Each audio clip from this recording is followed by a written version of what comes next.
गुरुद्वारा प्रबंधक कमेटी होंद विच आई और इस तो बाद श्रोमणी गुरुद्वारा प्रबंधक कमेटी के अधीन हो के जिहड़े पिंडां विच सेवा निभाउंदे सी उन्हां दा नाम रखिया सी अकाली। तो वह अकाली दल श्रोमणी गुरुद्वारा प्रबंधक कमेटी के अधीन होकर पिंडां ही प्रचार करते सी। और अकाली दल की डेफिनेशन की है, ये सुन लो मेहदी रत्ता जी के आने तो पहला। कमल जिवें माया जल विच है अलेप सदा, सब दा स्नेही चाल सब तो निराली है। करके कमाई खावे मंगना हराब जाने, भाणे विच विपदे नूं मने खुशहाली है। सवारत तो बिना गुरुद्वारियां दा चौकीदार, धर्म दे जंग लई चढ़े मुख लाली है। पूजे ना अकाल बिन होर कोई, देवी देव सिख दशमेश दा सो कहिए अकाली है। ये अकाली दल की डेफिनेशन सी। इनू सिंह सभा की लहर के परख की घसवटी दे जरा परखिए भी आया भी ये सिख कौम की अगवाई कर रहे हैं, रहनुमाई करते, एक वखरा विषय है। सिंह सभा लहर का जिमें आप 150वां साला मना रहे हाँ, ये एक जागृति लियानी है कि आप फिर गुरु ग्रंथ साहब महाराज जी की जी विचारधारा है वो दुनिया में जिथे जा रही है और नवेकले ढंग नाल पहुँचाने का यत्न करिए। वीर गुरिंदर सिंह जी मेहदी रत्ता वो तुहाडे नाल अगलेरी विचारों की सांझ पाउणगे जी। इन्हां तो बाद वीर खुशहाल सिंह जी वो विचारों की सांझ पाउणगे।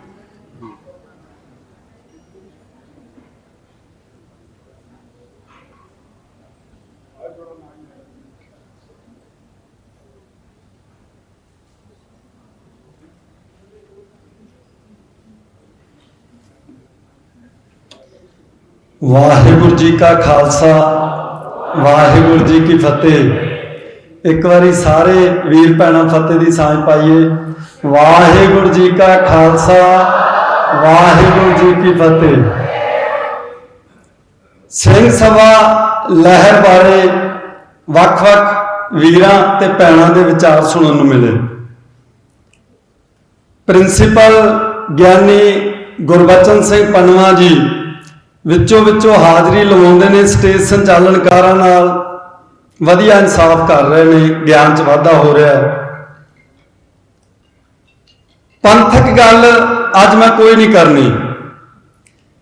श्रोमणी कमेटी दी, अकाली दल बादल दी, पंथक सरोकारां दी, पंथक विचारधारा दी, सिख सिद्धांतां दी, क्योंकि जदों तुरे हैं मेरे नाल इंजीनियर बलविंदर सिंह मिशनरी फरीदकोट तो, नाल अमरपाल सिंह जी, नाल दर्शन सिंह जी गोबिंद एग्रीकल्चर वर्कर्स कोटपुरा तो, असी एको गल कही भी जे समा मिलिया तो जे उत्थे बच्चे हाजिर होए तो बच्चों नाल एक दो मॉरल वैल्यू दी नैतिकता दी गल्लां करनियां ने, जिवें वीर परमजीत सिंह जी करके गए ने।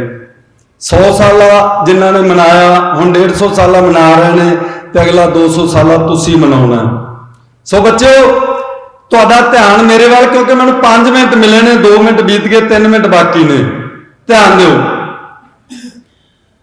प्यारे बच्चों तुहाडे तो तुहाडे मापिआं नूं, समाज नूं, पंजाब नूं, देश नूं बहुत वड्डियां आसां ने। बहुत वड्डा जिम्मेवारी का बोझ तुहाडे मोढिआं ते पैण वाला जां पै चुका है। बचपन तो जवानी की दहलीज ते कदम रखन जा रहे हो तुसी, क्योंकि अक्सर स्कूलों कॉलेजों बोलने का मौका मिलता है। वही गल तुहाडे नाल सांझी करनी है। पहला 2 बार इस रामगढ़िया गर्ल्स कॉलेज आए प्रोग्रामां, तीजी बार आए हैं। इत्थों के प्रबंधकों का भी मैं तहे दिलों धन्नवादी हाँ। गुरु गोबिंद सिंह स्टडी सर्कल ने बोलन जोगा बनाया। प्यारे बच्चों बचपन तो जवानी की दहलीज ते कदम रखन जा रहे हो तुसी। इस उम्र नूं आख्या गया इमोशनल एज, पंजाबी च इहनूं कहंदे ने जज्बाती उम्र। तुहाडे वल्लों कीती कोई भी प्राप्ति धार्मिक खेत्र च है, विद्यक खेत्र च है, सभ्याचार के खेत्र च है, वातावरण के खेत्र च है, जां खेडां के खेत्र च है, तुहाडे मापिआं दी सारी थकावट दूर कर दिंदी है। पर कई बारी तुहाडी कोई अणगहली, लापरवाही, गलती जां बेवकूफी तुहाडे मापिआं दा जिउणा दुभर कर दिंदी है। प्यारे बच्चों देखो इधर मेरे पुत्र बैठे ने, मेरियां धीआं बैठियां ने। अपने समय के तुहाडे नाल मैं गल सांझी कर रहा। ਸਕੂਲ ਆਉਣ ਮੌਕੇ, ਵਾਪਸ ਜਾਣ ਮੌਕੇ ਤੁਸੀਂ ਕਹਿੰਦੇ ਹੋ ਆਪਣੇ ਮੰਮੀ ਡੈਡੀ ਨੂੰ, ਜਾਂ ਘਰ 'ਚ ਕੋਈ ਹੋਰ ਵੱਡਾ, ਜੁਆਇੰਟ ਫੈਮਲੀਆਂ ਹੁੰਦੀਆਂ ਨੇ, ਦਾਦਾ ਦਾਦੀ ਆ, ਤਾਇਆ ਤਾਈ ਜਾਂ ਚਾਚਾ ਚਾਚੀ, ਗੁੱਡ ਮਾਰਨਿੰਗ, ਸਤਿ ਸ੍ਰੀ ਅਕਾਲ, ਨਮਸਕਾਰ, ਜਿਹੜੇ ਵੀ ਸ਼ਬਦ ਵਰਤਦੇ ਹੋ ਸਕੂਲ ਆਉਣ ਮੌਕੇ, ਕਾਲਜ ਆਉਣ ਮੌਕੇ, ਵਾਪਸ ਜਾਣ ਮੌਕੇ, ਉਹਨਾਂ ਦਾ ਧੰਨਵਾਦ। ਜਿਹੜੇ ਨਹੀਂ ਵਰਤਦੇ ਹੋ ਜ਼ਰੂਰ ਵਰਤਿਓ। ਕਿਉਂ? ਇੱਕ ਦਿਨ ਤੁਸੀਂ ਸ਼ਾਮ ਨੂੰ ਕਹਿਤਾ ਕਿ ਮੰਮੀ ਮੈਂ ਇੱਕ ਫੁਲਕਾ ਘੱਟ ਖਾਣਾ, ਬਸ ਮੇਰੀ ਤਬੀਅਤ ਠੀਕ ਨਹੀਂ, ਤੁਸੀਂ ਸੌਂ ਗਏ, ਪਰ ਤੁਸੀਂ ਕਦੀ ਮਹਿਸੂਸ ਨਹੀਂ ਕੀਤਾ ਹੋਣਾ ਤੁਹਾਡੀ ਮਾਂ ਸੌਂਦੀ ਨਹੀਂ, ਉਹ ਵਿਲਕ ਰਹੀ ਹੈ, ਉਹ ਤੜਪ ਰਹੀ ਹੈ, ਉਹ ਵਿਆਕੁਲ ਹੈ, ਬੇਚੈਨ ਹੈ, ਉਹ ਸਾਰੀ ਰਾਤ ਤੁਹਾਡੇ ਮੱਥੇ ਦਾ ਟੈਂਪਰੇਚਰ ਚੈੱਕ ਕਰਦੀ ਹੈ, ਉਸ ਅਕੀਦੇ ਮੂਰੇ ਦੁਆਵਾਂ ਕਰਦੀ ਹੈ ਮੇਰੀ ਉਮਰ ਮੇਰੇ ਬੱਚੇ ਨੂੰ ਲੱਗ ਜੇ। ਬੱਚਾ ਸ਼ਬਦ ਉਹ ਤਾਂ ਵਰਤਦੀ ਹੈ, ਉਹਦੇ ਲਈ ਬੇਟੇ ਤੇ ਬੇਟੀ 'ਚ ਕੋਈ ਫਰਕ ਨਹੀਂ ਹੁੰਦਾ। ਉਹ ਕਹਿੰਦੀ ਹੈ ਮੇਰੀ ਉਮਰ ਮੇਰੇ ਬੱਚੇ ਨੂੰ ਲੱਗ ਜੇ, ਇਹਨੂੰ ਤੱਤੀ ਵਾਹ ਨਾ ਲੱਗੇ। ਅਗਲੇ ਦਿਨ ਤੁਸੀਂ ਨਾਸ਼ਤਾ ਸਹੀ ਕਰਦੇ ਹੋ ਤਾਂ ਤੁਹਾਡੀ ਮਾਂ ਦੀ ਉਹ ਬੇਚੈਨੀ ਦੂਰ ਹੁੰਦੀ ਹੈ। ਕਦੀ ਮਹਿਸੂਸ ਨਹੀਂ ਕੀਤਾ ਹੋਣਾ ਤੁਸੀਂ ਪੜ੍ਹ ਲਿਖ ਕੇ ਮਾਸਟਰ, ਡਾਕਟਰ, ਪ੍ਰੋਫੈਸਰ, ਇੰਜੀਨੀਅਰ, ਵਕੀਲ, ਜੱਜ, ਜੋ ਮਰਜ਼ੀ ਬਣ ਜਾਓ, ਪ੍ਰਧਾਨ ਮੰਤਰੀ, ਰਾਸ਼ਟਰਪਤੀ ਦੇ ਉਹਦੇ ਤੱਕ ਪਹੁੰਚ ਜਾਓ, ਪਰ ਆਪਣੀ ਮਾਂ ਦਾ ਦੇਣਾ ਨਹੀਂ ਦੇ ਸਕਦੇ, ਕਦੀ ਵੀ ਨਹੀਂ ਦੇ ਸਕਦੇ। ਇਹ ਕੰਨ ਤੇ ਲਿਖਿਆ, ਪੜ੍ਹ ਲਓ। ਬਸ ਮੈਂ ਆਹੀ ਸੁਨੇਹਾ ਦੇਣਾ ਸੀ, ਕਿਉਂਕਿ ਵੀਰ ਜੀ ਨੇ ਮੈਨੂੰ ਸਮਾਂ ਹੀ 5 ਮਿੰਟ ਦਾ ਦਿੱਤਾ ਸੀ। ਸੋ ਅੱਜ ਸਿੰਘ ਸਭਾ ਲਹਿਰ ਬਾਰੇ ਜਿਹੜੀ ਗੱਲ ਚੱਲ ਰਹੀ ਹੈ, 150 ਸਾਲਾ ਸਥਾਪਨਾ ਦਿਵਸ ਮਨਾਇਆ ਜਾ ਰਿਹਾ ਹੈ। ਉਹਦੇ ਚੋਂ ਪਹਿਲਾਂ ਸ਼੍ਰੋਮਣੀ ਕਮੇਟੀ ਪੈਦਾ ਹੋਈ, ਫਿਰ ਅਕਾਲੀ ਦਲ ਪੈਦਾ ਹੋਇਆ। ਇਹਦੇ ਬਾਰੇ ਬੜੇ ਵਿਦਵਾਨ ਵੀਰ ਬੈਠੇ ਨੇ, ਆਪਾਂ ਉਹਨਾਂ ਦੇ ਵਿਚਾਰ ਸੁਣਨੇ ਨੇ। ਗਿਆਨੀ ਕੇਵਲ ਸਿੰਘ ਜੀ ਦਾ ਧੰਨਵਾਦ, ਐਡਵੋਕੇਟ ਜਸਵਿੰਦਰ ਸਿੰਘ ਜੀ ਦਾ, ਸਮੁੱਚੀ ਤੁਹਾਡੀ ਸਾਰੀ ਟੀਮ ਦਾ ਧੰਨਵਾਦ। ਵਾਹਿਗੁਰੂ ਜੀ ਕਾ ਖਾਲਸਾ, ਵਾਹਿਗੁਰੂ ਜੀ ਕੀ ਫਤਿਹ। ਧੰਨਵਾਦ ਮੇਦੀ ਰੱਤਾ ਜੀ। ਬੇਨਤੀ ਕਰਾਂਗਾ ਵੀਰ ਖੁਸ਼ਹਾਲ ਸਿੰਘ ਜੀ ਨੂੰ, ਉਹ ਤੁਹਾਡੇ ਨਾਲ ਅਗਲੇਰੀਆਂ ਵਿਚਾਰਾਂ ਕਰਨ। ਕੇਂਦਰੀ ਸਿੰਘ ਸਭਾ ਚੰਡੀਗੜ੍ਹ, ਉਹਦਾ ਸਾਰਾ ਦਾਰੋਮਦਾਰ ਜਿਨ੍ਹਾਂ ਲਿਟਰੇਚਰ ਸ਼ਬਦਾ ਹੈ, ਵੀਰ ਖੁਸ਼ਹਾਲ ਸਿੰਘ, ਉਹ ਬਹੁਤ ਵੱਡਾ ਯੋਗਦਾਨ ਪਾ ਰਹੇ ਨੇ। ਉਹ ਚੰਦ ਮਿੰਟ ਤੁਹਾਡੇ ਨਾਲ ਵਿਚਾਰ ਸਾਂਝੇ ਕਰਨਗੇ। ਇਹਨਾਂ ਤੋਂ ਬਾਅਦ ਐਡਵੋਕੇਟ ਵੀਰ ਜਸਵਿੰਦਰ ਸਿੰਘ ਜੀ।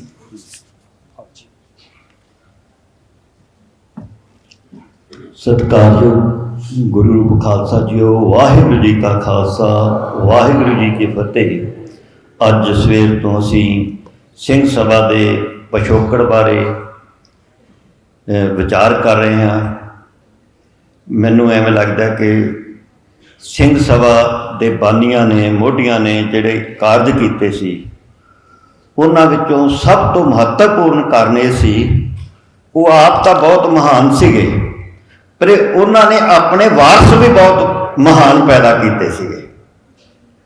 ਸਿੰਘ ਸਭਾ ਲਹਿਰ ਦੇ ਸੇਵਕਾਂ ਨੇ ਆਪਣਾ ਕੰਮ ਅਸਲ ਰੂਪ ਵਿੱਚ 1879 ਸ਼ੁਰੂ ਕੀਤਾ, ਜਦੋਂ ਲਾਹੌਰ ਦੇ ਵਿੱਚ ਬਣਦੀ ਹੈ, ਤੇ 1901 ਤੱਕ ਉਹ ਇਸ ਅਕਾਲ ਸੰਸਾਰ ਤੋਂ ਅਕਾਲ ਚਲਾਣਾ ਕਰਕੇ ਬਹੁਤ ਘੱਟ ਸਮਾਂ ਸੀ ਉਹਨਾਂ ਕੋਲ।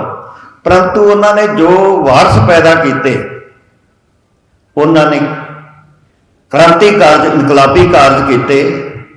12 ਅਕਤੂਬਰ 1920 ਦੇ ਵਿੱਚ ਜਦੋਂ ਦਰਬਾਰ ਸਾਹਿਬ ਦੇ ਵਿੱਚ ਖੁੱਲ੍ਹੇ ਦਰਸ਼ਨ ਦਿਦਾਰੇ ਕਰਨ ਦਾ ਮੌਕਾ ਆਇਆ, ਜਿਨ੍ਹਾਂ ਲੋਕਾਂ ਦੀ ਦੇਗ ਪ੍ਰਵਾਨ ਨਹੀਂ ਹੁੰਦੀ, ਜਿਨ੍ਹਾਂ ਲੋਕਾਂ ਨੂੰ ਉੱਥੇ ਖੁੱਲ੍ਹੇ ਦਰਸ਼ਨ ਦਿਦਾਰੇ ਕਰਨ ਦਾ ਸਮਾਂ ਨਹੀਂ ਦਿੱਤਾ ਜਾਂਦਾ, ਜਿਹੜੇ ਲੋਕ ਭਾਈ ਲਾਲੋ ਦੇ ਵਾਰਸ ਸਨ, ਰੰਗਰੇਟੇ ਗੁਰੂ ਕੇ ਬੇਟੇ ਦਾ ਜਿਨ੍ਹਾਂ ਕੋਲ ਖਿਤਾਬ ਸੀ, ਉਸ ਭਾਈਚਾਰੇ ਨੂੰ ਮਨੁੱਖਤਾ ਦੇ ਸਰਵ ਸਾਂਝੇ ਸਥਾਨ ਤੋਂ, ਦਰਸ਼ਨਾਂ ਤੋਂ ਵਾਂਝੇ ਕਰ ਦੇਣਾ, ਚਾਹੇ ਉਹਨਾਂ ਦੇ ਪੁਜਾਰੀਆਂ ਦੀ ਜਿਹੜੀ ਉਹ ਹੋਵੇ। ਪਰੰਤੂ ਮੈਨੂੰ ਲੱਗਦਾ ਕਿ ਪਹਿਲਾਂ ਵੀ ਇੱਥੇ ਗੱਲ ਹੋਈ ਹੈ, ਅਸੀਂ ਅਕਸਰ ਹੀ ਕਈ ਵਾਰੀ ਆਪਣੇ ਜਿਹੜੇ ਸਾਨੂੰ ਵਡਿਆਉਣ ਵਾਲੀਆਂ ਗੱਲਾਂ ਨੇ ਉਹਦੇ 'ਤੇ ਜ਼ਿਆਦਾ ਜਿਹੜਾ ਉਹਨੂੰ ਉਤਸ਼ਾਹਿਤ ਕਰਦੇ ਹਾਂ। ਇੱਥੇ ਕਿਹਾ ਗਿਆ ਮਹਾਰਾਜਾ ਰਣਜੀਤ ਸਿੰਘ ਦੇ ਰਾਜ ਦੇ ਵਿੱਚ ਐਜੂਕੇਸ਼ਨ ਦਾ ਬੜਾ ਚੰਗਾ ਸੀਗਾ। ਠੀਕ ਹੈ, ਇੱਕ ਦੋ ਲਿਖਾਰੀ ਐਵੇਂ ਵੀ ਲਿਖਦੇ ਆ, ਲੇਕਿਨ ਐਜੂਕੇਸ਼ਨ ਐਵੇਂ ਦਾ ਸਬਜੈਕਟ ਨਹੀਂ ਜਿਹਨੂੰ ਕੋਈ ਸਰਕਾਰ ਤੁਹਾਡੇ ਤੋਂ ਖੋਹ ਕੇ ਲੈ ਦੇ। ਜੇ ਤੁਹਾਡੀ ਸੁਸਾਇਟੀ 'ਚ ਹੋਵੇਗੀ ਤੇ ਇਹ ਜਿਹੜਾ ਸਾਰਾ ਆਇਆ ਸੀਗਾ ਗਿਰਾਵਟ ਪੰਥ ਦੇ ਵਿੱਚ, ਇਹ ਮਹਾਰਾਜਾ ਰਣਜੀਤ ਸਿੰਘ ਦੇ ਪਿਛਲੇ 20 ਸਾਲਾਂ 'ਚ ਸ਼ੁਰੂ ਹੋ ਗਈ ਸੀ। ਮਹਾਰਾਜਾ ਰਣਜੀਤ ਸਿੰਘ ਦੇ ਰਾਜ ਵਿੱਚ ਇੱਕ ਵੀ ਆਨੰਦ ਕਾਰਜ ਨਾ ਹੋਣਾ ਇਹ ਦੱਸਦਾ ਹੈ ਕਿ ਉਹਨਾਂ ਦੇ ਹਾਲਾਤ ਸਾਡੇ ਕੀ ਸੀ। 12 ਅਕਤੂਬਰ ਨੂੰ ਖਾਲਸਾ ਬਰਾਦਰੀ ਦੇ ਜਿਹੜੇ ਆਗੂ ਨੇ ਭਾਈ ਮਹਿਤਾਬ ਸਿੰਘ ਜੀ, ਉਹਨਾਂ ਦੇ ਨਾਲ ਪ੍ਰੋਫੈਸਰ ਤੇਜਾ ਸਿੰਘ ਜੀ, ਪ੍ਰਿੰਸੀਪਲ ਤੇਜਾ ਸਿੰਘ ਜੀ, ਤੇ ਬਾਬਾ ਹਰਕਿਸ਼ਨ ਜੀ, ਤੇਜਾ ਸਿੰਘ ਚੂੜਕਾਣਾ, ਤੇਜਾ ਸਿੰਘ ਪੁੱਚਰ, ਕਰਤਾਰ ਸਿੰਘ ਝੱਬਰ, ਇਹ ਸਾਰੇ ਲੋਕ ਨਾਲ ਖੜਦੇ ਆ ਤੇ ਦੇਗ ਪ੍ਰਵਾਨ ਵੀ ਕਰਾਉਂਦੇ ਆ ਤੇ ਉਸ ਸਥਾਨ ਤੋਂ ਪੁਜਾਰੀਆਂ ਦਾ ਕਬਜ਼ਾ ਵੀ ਹਟਾਉਂਦੇ ਆ। ਪਹਿਲੇ ਦਿਨ ਉੱਥੇ 27 ਮੈਂਬਰੀ ਕਮੇਟੀ ਬਣਦੀ ਹੈ, ਜਿਹਦੇ ਵਿੱਚੋਂ 19 ਮੈਂਬਰ ਉਸ ਭਾਈਚਾਰੇ ਚੋਂ ਨੇ ਜਿਨ੍ਹਾਂ ਦੀ ਉਸ ਤੋਂ ਪਹਿਲਾਂ ਦੇਗ ਵੀ ਉੱਥੇ ਸਵੀਕਾਰ ਨਹੀਂ ਕੀਤੀ ਜਾਂਦੀ। ਇਹ ਵੱਡਾ ਇਨਕਲਾਬ ਸੀ। ਇਸ ਤੋਂ ਬਾਅਦ ਫਿਰ ਕੁਝ ਚਿਰ ਬਾਅਦ ਸ਼੍ਰੋਮਣੀ ਕਮੇਟੀ ਪਰਮਾਨੈਂਟ ਬਣਦੀ ਹੈ, ਅਕਾਲੀ ਦਲ, ਉਹ ਸਾਰਾ ਵੱਖਰਾ ਇਤਿਹਾਸ ਹੀ ਪੜ੍ਹਦੇ। ਆਨੰਦ ਕਾਰਜ ਜਿਹੜਾ ਐਕਟ ਹੈ ਉਹਨੂੰ ਵੀ ਮਹਾਰਾਜਾ ਰਘੁਮਨ ਸਿੰਘ ਜਿਹੜੇ ਸਿੰਘ ਸਭਾ ਦੇ ਨਾਲ ਜੁੜੇ ਹੋਏ ਆ, ਕਾਹਨ ਸਿੰਘ ਨਾਭਾ ਉਹਨਾਂ ਦਾ ਅਧਿਆਪਕ ਹੈ, ਉਹਨਾਂ ਦੇ ਥਰੂ ਜਿਹੜਾ ਸਵੀਕਾਰ ਕਰਾਉਂਦੇ ਆ। ਐਜੂਕੇਸ਼ਨ ਦੀ ਗੱਲ ਪਹਿਲਾਂ ਹੋਈ ਹੈ। ਸਾਡੇ ਬਜ਼ੁਰਗ ਉਹਨਾਂ ਕੋਲ ਇੰਨੀ ਦੂਰ ਦ੍ਰਿਸ਼ਟੀ ਹੈ ਕਿ 1925 ਦੇ ਵਿੱਚ ਸਰਕਾਰ ਐਕਟ, ਗੁਰਦੁਆਰਾ ਐਕਟ ਲੈ ਕੇ ਆਉਂਦੀ ਹੈ। ਉਸ ਐਕਟ ਦੇ ਵਿੱਚ ਬੀਬੀਆਂ ਨੂੰ ਵੋਟ ਪਾਉਣ ਦਾ ਅਧਿਕਾਰ ਨਹੀਂ, ਉਹ ਰਿਜੈਕਟ ਕਰਕੇ ਭੇਜਦੇ ਲੀਡਰਸ਼ਿਪ। ਤੇ ਜਿੰਨੀਆਂ ਵੀ ਉਹਨਾਂ ਨੇ ਸੁਝਾਅ ਉਹਦੇ 'ਚ ਤਰੀਮਾਂ ਜਿਹੜੀਆਂ ਤਬਦੀਲੀਆਂ ਮੰਗੀਆਂ, ਸਾਰੀਆਂ ਦੇ ਸਾਰੀਆਂ ਪ੍ਰਵਾਨ ਹੋ ਗਈਆਂ। ਉਸ ਵਕਤ ਨਾ ਯੂਰਪ 'ਚ ਨਾ ਬਹੁਤ ਸਾਰੇ ਔਰਤ ਨੂੰ ਵੋਟ ਪਾਉਣ ਦਾ ਅਧਿਕਾਰ ਨਹੀਂ ਸੀ। ਸਿੱਖ ਬੀਬੀਆਂ ਨੂੰ 1925 'ਚ ਅਧਿਕਾਰ ਲੈ ਕੇ ਦਿੱਤਾ। ਅਸੀਂ ਪਿਛਲੇ ਸਮੇਂ 'ਚ ਸਾਰੇ ਭਾਰਤ ਦੇ ਗੁਰਦੁਆਰਿਆਂ ਦੇ ਵਿੱਚ ਦੇਖਣ ਦਾ ਮੌਕਾ ਮਿਲਿਆ ਹੈ। 150 ਸਾਲ ਪਹਿਲਾਂ ਜਿਹੜੇ ਸਾਡੇ ਬਜ਼ੁਰਗਾਂ ਨੇ ਕਮਾਈ ਕੀਤੀ ਸੀ, ਜਿਸ ਦ੍ਰਿਸ਼ਟੀ ਨਾਲ ਸਿੰਘ ਸਭਾਵਾਂ ਦੇ ਗੁਰਦੁਆਰੇ ਬਣਾਏ ਸੀ, ਅੱਜ ਉਹਨਾਂ ਗੁਰਦੁਆਰਿਆਂ ਦੀ ਪਛਾਣ ਕਰਨੀ, ਉੱਥੋਂ ਦੇ ਜਿਹੜੇ ਮਰਿਆਦਾ ਜਾਂ ਕਾਰ ਵਿਹਾਰ ਹੈ ਉਹਦੇ ਤੋਂ ਬਹੁਤ ਮੁਸ਼ਕਲ ਹੈ। ਸਿੰਘ ਸਭਾ ਦੇ ਗੁਰਦੁਆਰਿਆਂ ਵਿੱਚ ਵੱਡੀਆਂ ਵੱਡੀਆਂ ਮੂਰਤੀਆਂ ਲੱਗੀਆਂ। ਸਿੱਖ ਰਹਿਤ ਮਰਿਆਦਾ ਪ੍ਰਵਾਨ ਤੇ ਜਿਹੜੀ ਸਿੰਘ ਸਭਾ ਨੇ ਬਣਾਈ ਸੀ, ਜਿਹੜੀ ਮੈਂ ਕਿਹਾ ਸਿੱਖ ਸਭਾ ਦੀ ਸਭ ਤੋਂ ਵੱਡੀ ਪ੍ਰਾਪਤੀ ਸੀ, ਉਹ ਅੱਜ ਸਿੰਘ ਸਭਾਵਾਂ ਦੇ ਗੁਰਦੁਆਰਿਆਂ ਚੋਂ ਅਲੋਪ ਹੋ ਗਈ ਹੈ। ਸ਼ਖਸੀ ਪ੍ਰਭਾਵ, ਪਰਿਵਾਰਾਂ ਦੇ ਪ੍ਰਭਾਵ ਹੈਗੇ ਆ। 150 ਸਾਲ ਬਾਅਦ ਵੀ ਅਸੀਂ ਇਸ ਦਾ ਵਾਤਾਵਰਨ ਨਹੀਂ ਸਿਰਜਿਆ ਕਿ ਉਹ ਗੁਰੂ ਘਰਾਂ ਦੇ ਵਿੱਚ ਬੀਬੀਆਂ ਵੀ ਸਾਡੇ ਬਰਾਬਰ ਸੇਵਾ ਦੇ ਵਿੱਚ ਭਾਗ ਲੈ ਸਕਣ। ਸਾਰੇ ਭਾਰਤ ਦੇ ਵਿੱਚ ਸਾਨੂੰ 3 ਗੁਰਦੁਆਰੇ ਐਵੇਂ ਦੇ ਮਿਲੇ ਆ ਜਿੱਥੇ ਬੀਬੀਆਂ ਪ੍ਰਧਾਨ ਦੀ ਸੇਵਾ ਨਿਭਾ ਰਹੀਆਂ ਨੇ, ਨਾ ਨੌਜਵਾਨ ਹੈ ਉੱਥੇ। ਇਹਨਾਂ ਹਾਲਾਤਾਂ ਦੇ ਵਿੱਚ ਅੱਜ ਜਿਹੜਾ ਸਾਡੇ ਕੋਲ ਸਭ ਤੋਂ ਵੱਡੇ ਸਾਡੇ ਚੈਲੰਜ ਨੇ, ਉਹਨਾਂ ਨੂੰ ਅਸੀਂ ਕਿਸ ਤਰ੍ਹਾਂ ਨਜਿੱਠਣਾ ਹੈ। ਕਿਉਂਕਿ ਸਾਡੇ ਮੋਢੀਆਂ ਨੂੰ ਪਤਾ ਸੀਗਾ, ਉਹਨਾਂ ਨੇ ਪੰਜਾਬੀ ਭੈਣ ਵਰਗੇ ਮੈਗਜ਼ੀਨ ਕੱਢੇ। ਜਦੋਂ ਯੂਰਪ 'ਚ ਵੀ ਕੋਈ ਅੰਗਰੇਜ਼ੀ 'ਚ ਜਿਹੜਾ ਇਹ ਮੈਗਜ਼ੀਨ ਉਹ ਵੀ ਔਰਤਾਂ ਵਾਸਤੇ ਨਹੀਂ ਸੀ ਛਪਦਾ, ਉਹਨਾਂ ਨੇ ਉਸ ਵਕਤ ਕੰਮ ਕੀਤੇ। ਪਰ ਅੱਜ ਸਾਡੇ ਜਿਹੜੇ ਗੁਰੂ ਘਰਾਂ ਦੇ ਅਸੀਂ ਸੇਵਕਾਂ ਜਿਹਨਾਂ ਸਿੰਘ ਸਭਾਵਾਂ ਦੀ ਅਸੀਂ ਗੱਲ ਕਰਕੇ ਆਏ ਹਾਂ, ਦੇਖ ਕੇ ਆਏ ਹਾਂ, ਉਹ ਨਾ ਨੌਜਵਾਨਾਂ ਨੂੰ ਕੋਈ ਸੇਵਾ ਦਾ ਮੌਕਾ ਦੇਣਾ ਚਾਹੁੰਦੇ ਆ। ਬੀਬੀਆਂ ਪ੍ਰਤੀ ਵੀ ਉਹਨਾਂ ਦੇ ਦ੍ਰਿਸ਼ਟੀ ਕੋਈ ਬਹੁਤੀ ਫਰਕ ਨਹੀਂ ਹੈਗਾ। ਕਈਆਂ ਦੇ ਵਿੱਚ ਤਾਂ ਦਾਦਾ ਜੀ ਪ੍ਰਧਾਨ ਸੀਗੇ, ਉਹਨਾਂ ਤੋਂ ਬਾਅਦ ਭਾਈ ਸਾਹਿਬ ਹੋਏ, ਫਿਰ ਅੱਗੇ ਲੜਕਾ ਵੀ ਆ, ਉਹ ਵੀ ਜਿਸ ਤਰ੍ਹਾਂ ਮਤਲਬ ਉਹ ਇੱਕ ਪੀੜ੍ਹੀ ਦਰ ਪੀੜ੍ਹੀ ਚੱਲ ਰਹੀਆਂ ਨੇ। ਸਾਡੇ ਸਾਹਮਣੇ ਹੈਗਾ ਆ ਕਿ ਜਿਹੜਾ ਮੈਨੂੰ ਲੱਗਦਾ ਕਿ ਜਿਹੜੇ ਸਿੰਘ ਸਭਾ ਤੋਂ ਪਹਿਲਾਂ ਸਿੱਖੀ ਦੇ ਸਥਾਨ ਸੀ, ਪ੍ਰਚਾਰ ਕੇਂਦਰ ਸੀ, ਗੁਰੂ ਘਰ ਸੀਗੇ, ਉਹਨਾਂ ਦੀ ਜਦੋਂ ਰੈਲੇਵੈਂਸ ਖਤਮ ਹੋਈ ਸੀ ਕਿ ਸਮਾਜ ਸਿੱਖ ਪੰਥ ਦੀਆਂ ਜ਼ਰੂਰਤਾਂ ਮੁਤਾਬਕ ਉਹਨਾਂ ਨੇ ਕੰਮ ਕਰਨਾ ਬੰਦ ਕਰ ਦਿੱਤਾ ਸੀ। ਇਸ ਕਰਕੇ ਸਿੰਘ ਸਭਾ ਦੀ ਜ਼ਰੂਰਤ ਪਈ ਸੀ। ਤਾਂ ਅੱਜ ਵੀ ਸਿੰਘ ਸਭਾ ਦੇ ਸਾਹਮਣੇ ਵੱਡਾ ਇਹ ਚੈਲੰਜ ਹੈ, ਥ੍ਰੈਟ ਹੈ ਕਿ ਅੱਜ ਦੀਆਂ ਸਿੰਘ ਸਭਾਵਾਂ, ਅੱਜ ਦੀ ਜਿਹੜੀ ਪ੍ਰਸੰਗਤਾ ਹੈ ਸਮਾਜ ਦੀ, ਉਸ ਮੁਤਾਬਕ ਕੰਮ ਨਹੀਂ ਕਰ ਰਹੀਆਂ, ਜਾਂ ਉਹ ਗੁਰਦੁਆਰਾ ਉਹ ਕੰਮ ਨਹੀਂ ਕਰ ਰਿਹਾ ਜਿਹੜਾ ਸਮਾਜ ਦੇ ਵਿੱਚ ਹੋਣਾ ਚਾਹੀਦਾ। ਸੋ ਉਸ ਵਾਸਤੇ ਅਸੀਂ ਅੱਜ ਵੀ ਜਿਹੜਾ ਅੱਜ ਦਾ ਪ੍ਰੋਗਰਾਮ ਰੱਖਿਆ ਸੀ, ਅਸੀਂ ਇਹ ਸੋਚਿਆ ਸੀ ਕਿ ਵਿਦਵਾਨ ਸਾਨੂੰ ਇਹਦੇ ਵਾਸਤੇ ਗਾਈਡ ਕਰਨਗੇ ਕਿ ਅੱਜ ਦਾ ਸਿੰਘ ਸਭਾਵਾਂ ਦੇ ਗੁਰਦੁਆਰੇ ਜਾਂ ਸਿੰਘ ਸਭਾਵਾਂ ਕੀ ਕਰਨ ਕਿ ਸਾਡੀ ਸਮਾਜ ਵਿੱਚ ਪ੍ਰਸੰਗਤਾ ਬਣੇ। ਪਰੰਤੂ ਵਿਸ਼ੇ ਤੇ ਉਸ ਤਰ੍ਹਾਂ ਗੱਲ ਨਹੀਂ ਹੋ ਪਈ। ਉਹੀ ਗੱਲਾਂ ਜਿਹੜੀਆਂ ਅਸੀਂ ਹਰ ਸੈਮੀਨਾਰ 'ਚ ਕਰਦੇ ਆ, ਉਵੇਂ ਦੀਆਂ ਗੱਲਾਂ ਜਿਹੜੀਆਂ ਸਾਡੀਆਂ ਪ੍ਰੋਬਲਮ ਨੇ ਉਹਨਾਂ ਦੀ ਗੱਲ ਹੋਈ ਹੈ ਵੀ ਸਵੈ ਪੜਚੋਲ ਕਰਨਾ ਸਾਡਾ ਚਲੋ ਫਰਜ਼ ਬਣਦਾ, ਕਰਦੇ ਹਾਂ ਅਸੀਂ।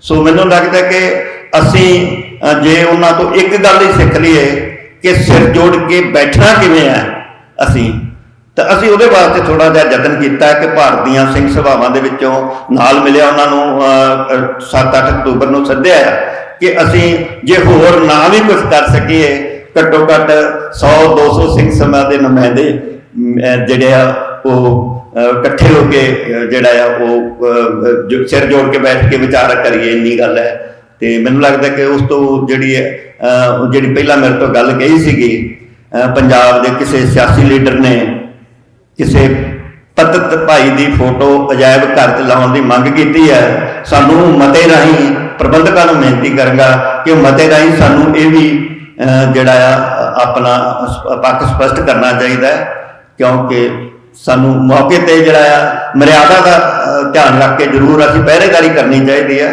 ਤੇ ਉਹਦੇ ਵਿਰੁੱਧ ਸਾਡੇ ਵੱਲੋਂ ਮਤਾ ਜਾਣਾ ਚਾਹੀਦਾ, ਕਿਉਂਕਿ ਜੇਕਰ ਅਸੀਂ ਇਵੇਂ ਦੇ ਵਰਤਾਰੇ ਨੂੰ ਚੁੱਪ ਕਰਕੇ ਵੀ ਕਈ ਵਾਰੀ ਤੁਸੀਂ ਹਮਾਇਤ ਹੀ ਕਰ ਰਹੇ ਹੁੰਦੇ ਹੋ। ਭਾਵੇਂ ਪਿਛਲੇ ਦਿਨ ਕਿਤੇ ਬਾਹਰ ਸਾਡੇ ਸਿੱਖ ਪ੍ਰਚਾਰਕ ਨਾਲ ਕੋਈ ਵਿਹਾਰ ਹੋਇਆ ਆ ਬਾਣੀਆਂ ਦੇ ਕਥਾ ਨੂੰ ਲੈ ਕੇ ਜਾਂ ਹੋਰ, ਇਹਦੇ ਬਾਰੇ ਸਾਨੂੰ ਸਪਸ਼ਟ ਹੋਣਾ ਚਾਹੀਦਾ। ਇੱਥੇ ਹੀ ਆਪ ਜੀ ਤੋਂ ਖਿਮਾ ਦਾ ਜਾਤਕਾਂ। ਵਾਹਿਗੁਰੂ ਜੀ ਕਾ ਖਾਲਸਾ, ਵਾਹਿਗੁਰੂ ਜੀ ਕੀ ਫਤਿਹ। ਡਾਕਟਰ ਖੁਸ਼ਹਾਲ ਸਿੰਘ ਜੀ ਹੋਣਾ ਨੇ ਬੜਾ ਪਿਆਰਾ ਵਾਕ ਆਖਿਆ ਹੈ ਕਿ ਜਿਹੜੀਆਂ ਸੰਸਥਾਵਾਂ ਪ੍ਰਚਾਰ ਕਰ ਰਹੀਆਂ ਸੀ ਉਹਨਾਂ 'ਚ ਗਿਰਾਵਟ ਆ ਗਈ ਤੇ ਸਿੰਘ ਸਭਾ ਲਹਿਰ ਦਾ ਜਿਹੜਾ ਵੀ ਉਹ ਜਨਮ ਹੋਇਆ। ਮੈਂ ਜ਼ਿਆਦਾ ਵਿਸਥਾਰ ਵਿੱਚ ਨਹੀਂ ਜਾਣਾ। ਮੈਂ ਬੇਨਤੀ ਕਰਾਂਗਾ ਵੀਰ ਜਸਵਿੰਦਰ ਸਿੰਘ ਜੀ ਐਡਵੋਕੇਟ ਸਾਹਿਬ ਨੂੰ, ਜਿਨ੍ਹਾਂ ਨੇ ਪਿਛਲੇ ਲੰਮੇ ਸਮੇਂ ਤੋਂ ਸਾਰੀਆਂ ਸੰਸਥਾਵਾਂ ਨਾਲ ਜੋੜਨ ਦਾ ਯਤਨ ਕੀਤਾ, ਪੰਥਕ ਤਾਲਮੇਲ ਸੰਗਠਨ ਕਾਇਮ ਕੀਤਾ। ਉਹ ਤੁਹਾਡੇ ਨਾਲ ਵਿਚਾਰ ਸਾਂਝੇ ਕਰਨਗੇ। ਉਹਨਾਂ ਤੋਂ ਬਾਅਦ ਪ੍ਰੋਫੈਸਰ ਮਨਜੀਤ ਸਿੰਘ ਜੀ ਸਾਬਕਾ ਜਥੇਦਾਰ ਅਕਾਲ ਤਖਤ ਸਾਹਿਬ ਅੰਮ੍ਰਿਤਸਰ, ਉਹਨਾਂ ਨੇ ਵਿਚਾਰ ਸਾਂਝੇ ਕਰਦੇ ਨੇ। ਉਹਨਾਂ ਤੋਂ ਬਾਅਦ ਵੀਰ ਰਣਜੋਤ ਸਿੰਘ ਜੀ ਪ੍ਰਧਾਨ ਰਾਮਗੜ੍ਹੀਆ ਐਜੂਕੇਸ਼ਨ ਕਾਉਂਸਲ, ਉਹ ਸਾਰੀਆਂ ਸੰਗਤਾਂ ਦਾ ਆਈਆਂ ਦਾ ਧੰਨਵਾਦ ਕਰਨਗੇ। ਆਓ ਜੀ।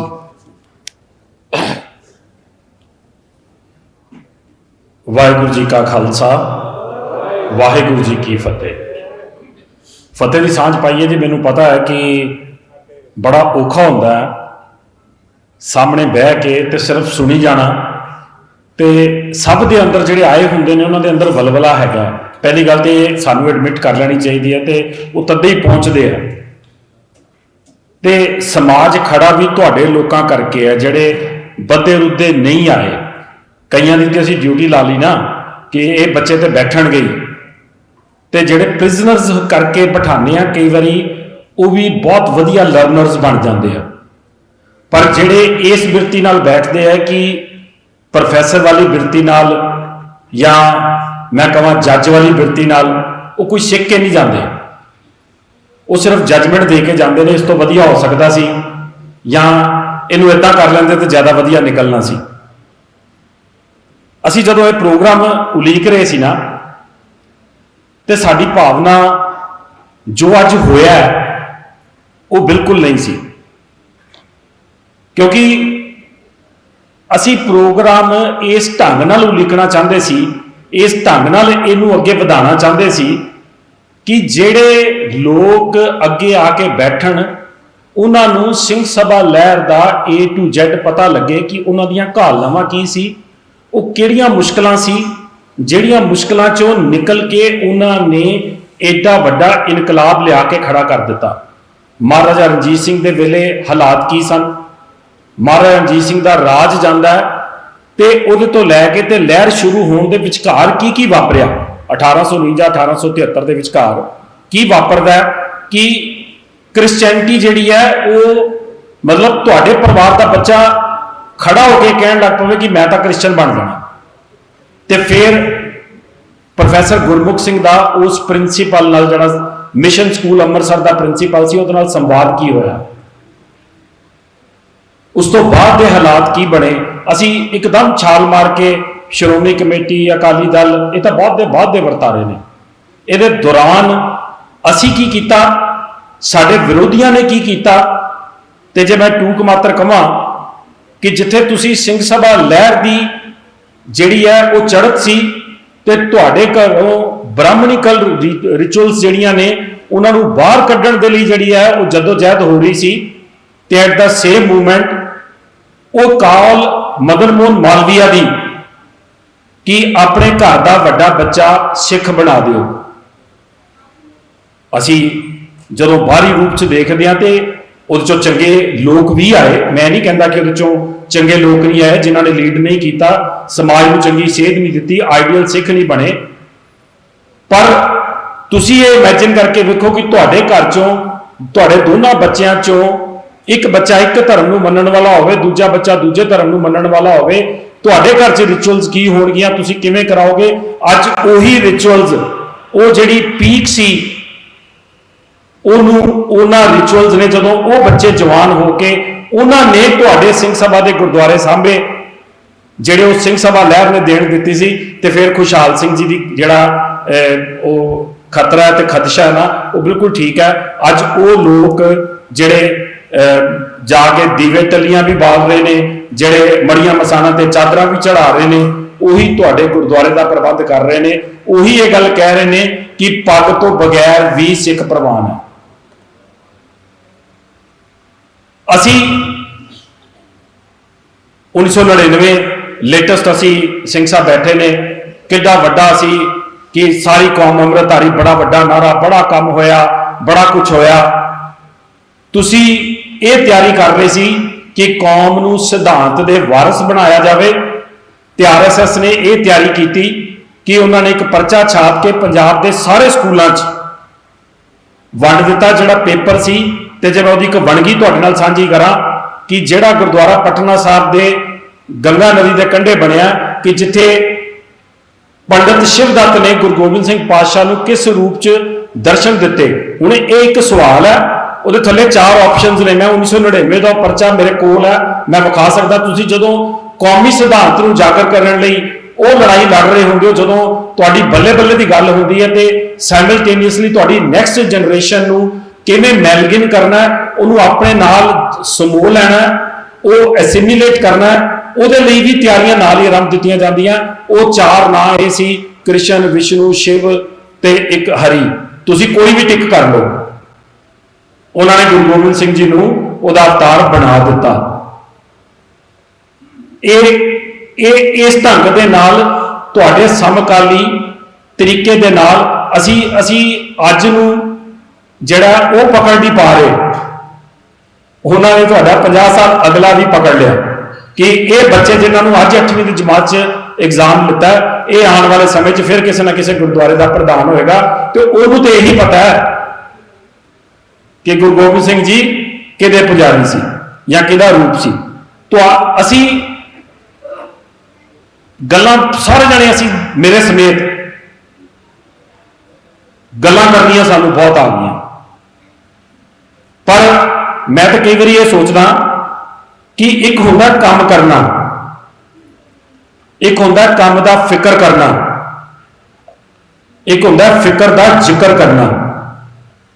ਅਸੀਂ ਸਾਰੇ ਫਿਕਰ ਦਾ ਜ਼ਿਕਰ ਕਰਦੇ ਹਾਂ ਕਿ ਸਾਨੂੰ ਬਹੁਤ ਫਿਕਰ ਹੈ ਜੀ, ਕੰਮ ਤੇ ਕੋਈ ਵੀ ਨਹੀਂ ਕਰ ਰਿਹਾ, ਸਾਨੂੰ ਫਿਕਰ ਬਹੁਤ ਹੈ। ਅਸੀਂ ਇਹ ਮੰਨ ਕੇ ਤੁਰੋ ਕਿ ਗਿਆਨੀ ਦਿੱਤ ਸਿੰਘ ਜੀ ਨੂੰ ਜਦੋਂ ਤੁਸੀਂ ਪੜ੍ਹਨਾ ਹੈ ਤੇ ਲਾਹੌਰ ਬੈਠੇ ਨੇ, ਤੇ ਅੰਮ੍ਰਿਤਸਰ ਖਾਲਸਾ ਕਾਲਜ ਲਈ ਜਦੋਂ ਉਹ ਉਸ ਗੱਡੀ 'ਚ ਬੈਠ ਕੇ ਉੱਥੋਂ ਆਉਂਦੇ ਨੇ ਆਪਣਾ ਕੰਮ ਕਰਨ ਤੋਂ, ਪੜ੍ਹਾਉਣ ਤੋਂ ਬਾਅਦ, ਤੇ ਇੱਥੇ ਲੋਕਾਂ ਅੱਗੇ ਝੋਲੀ ਅੱਡ ਕੇ ਤੇ ਘਰ ਵਾਪਸ ਚਲੇ ਜਾਂਦੇ ਨੇ।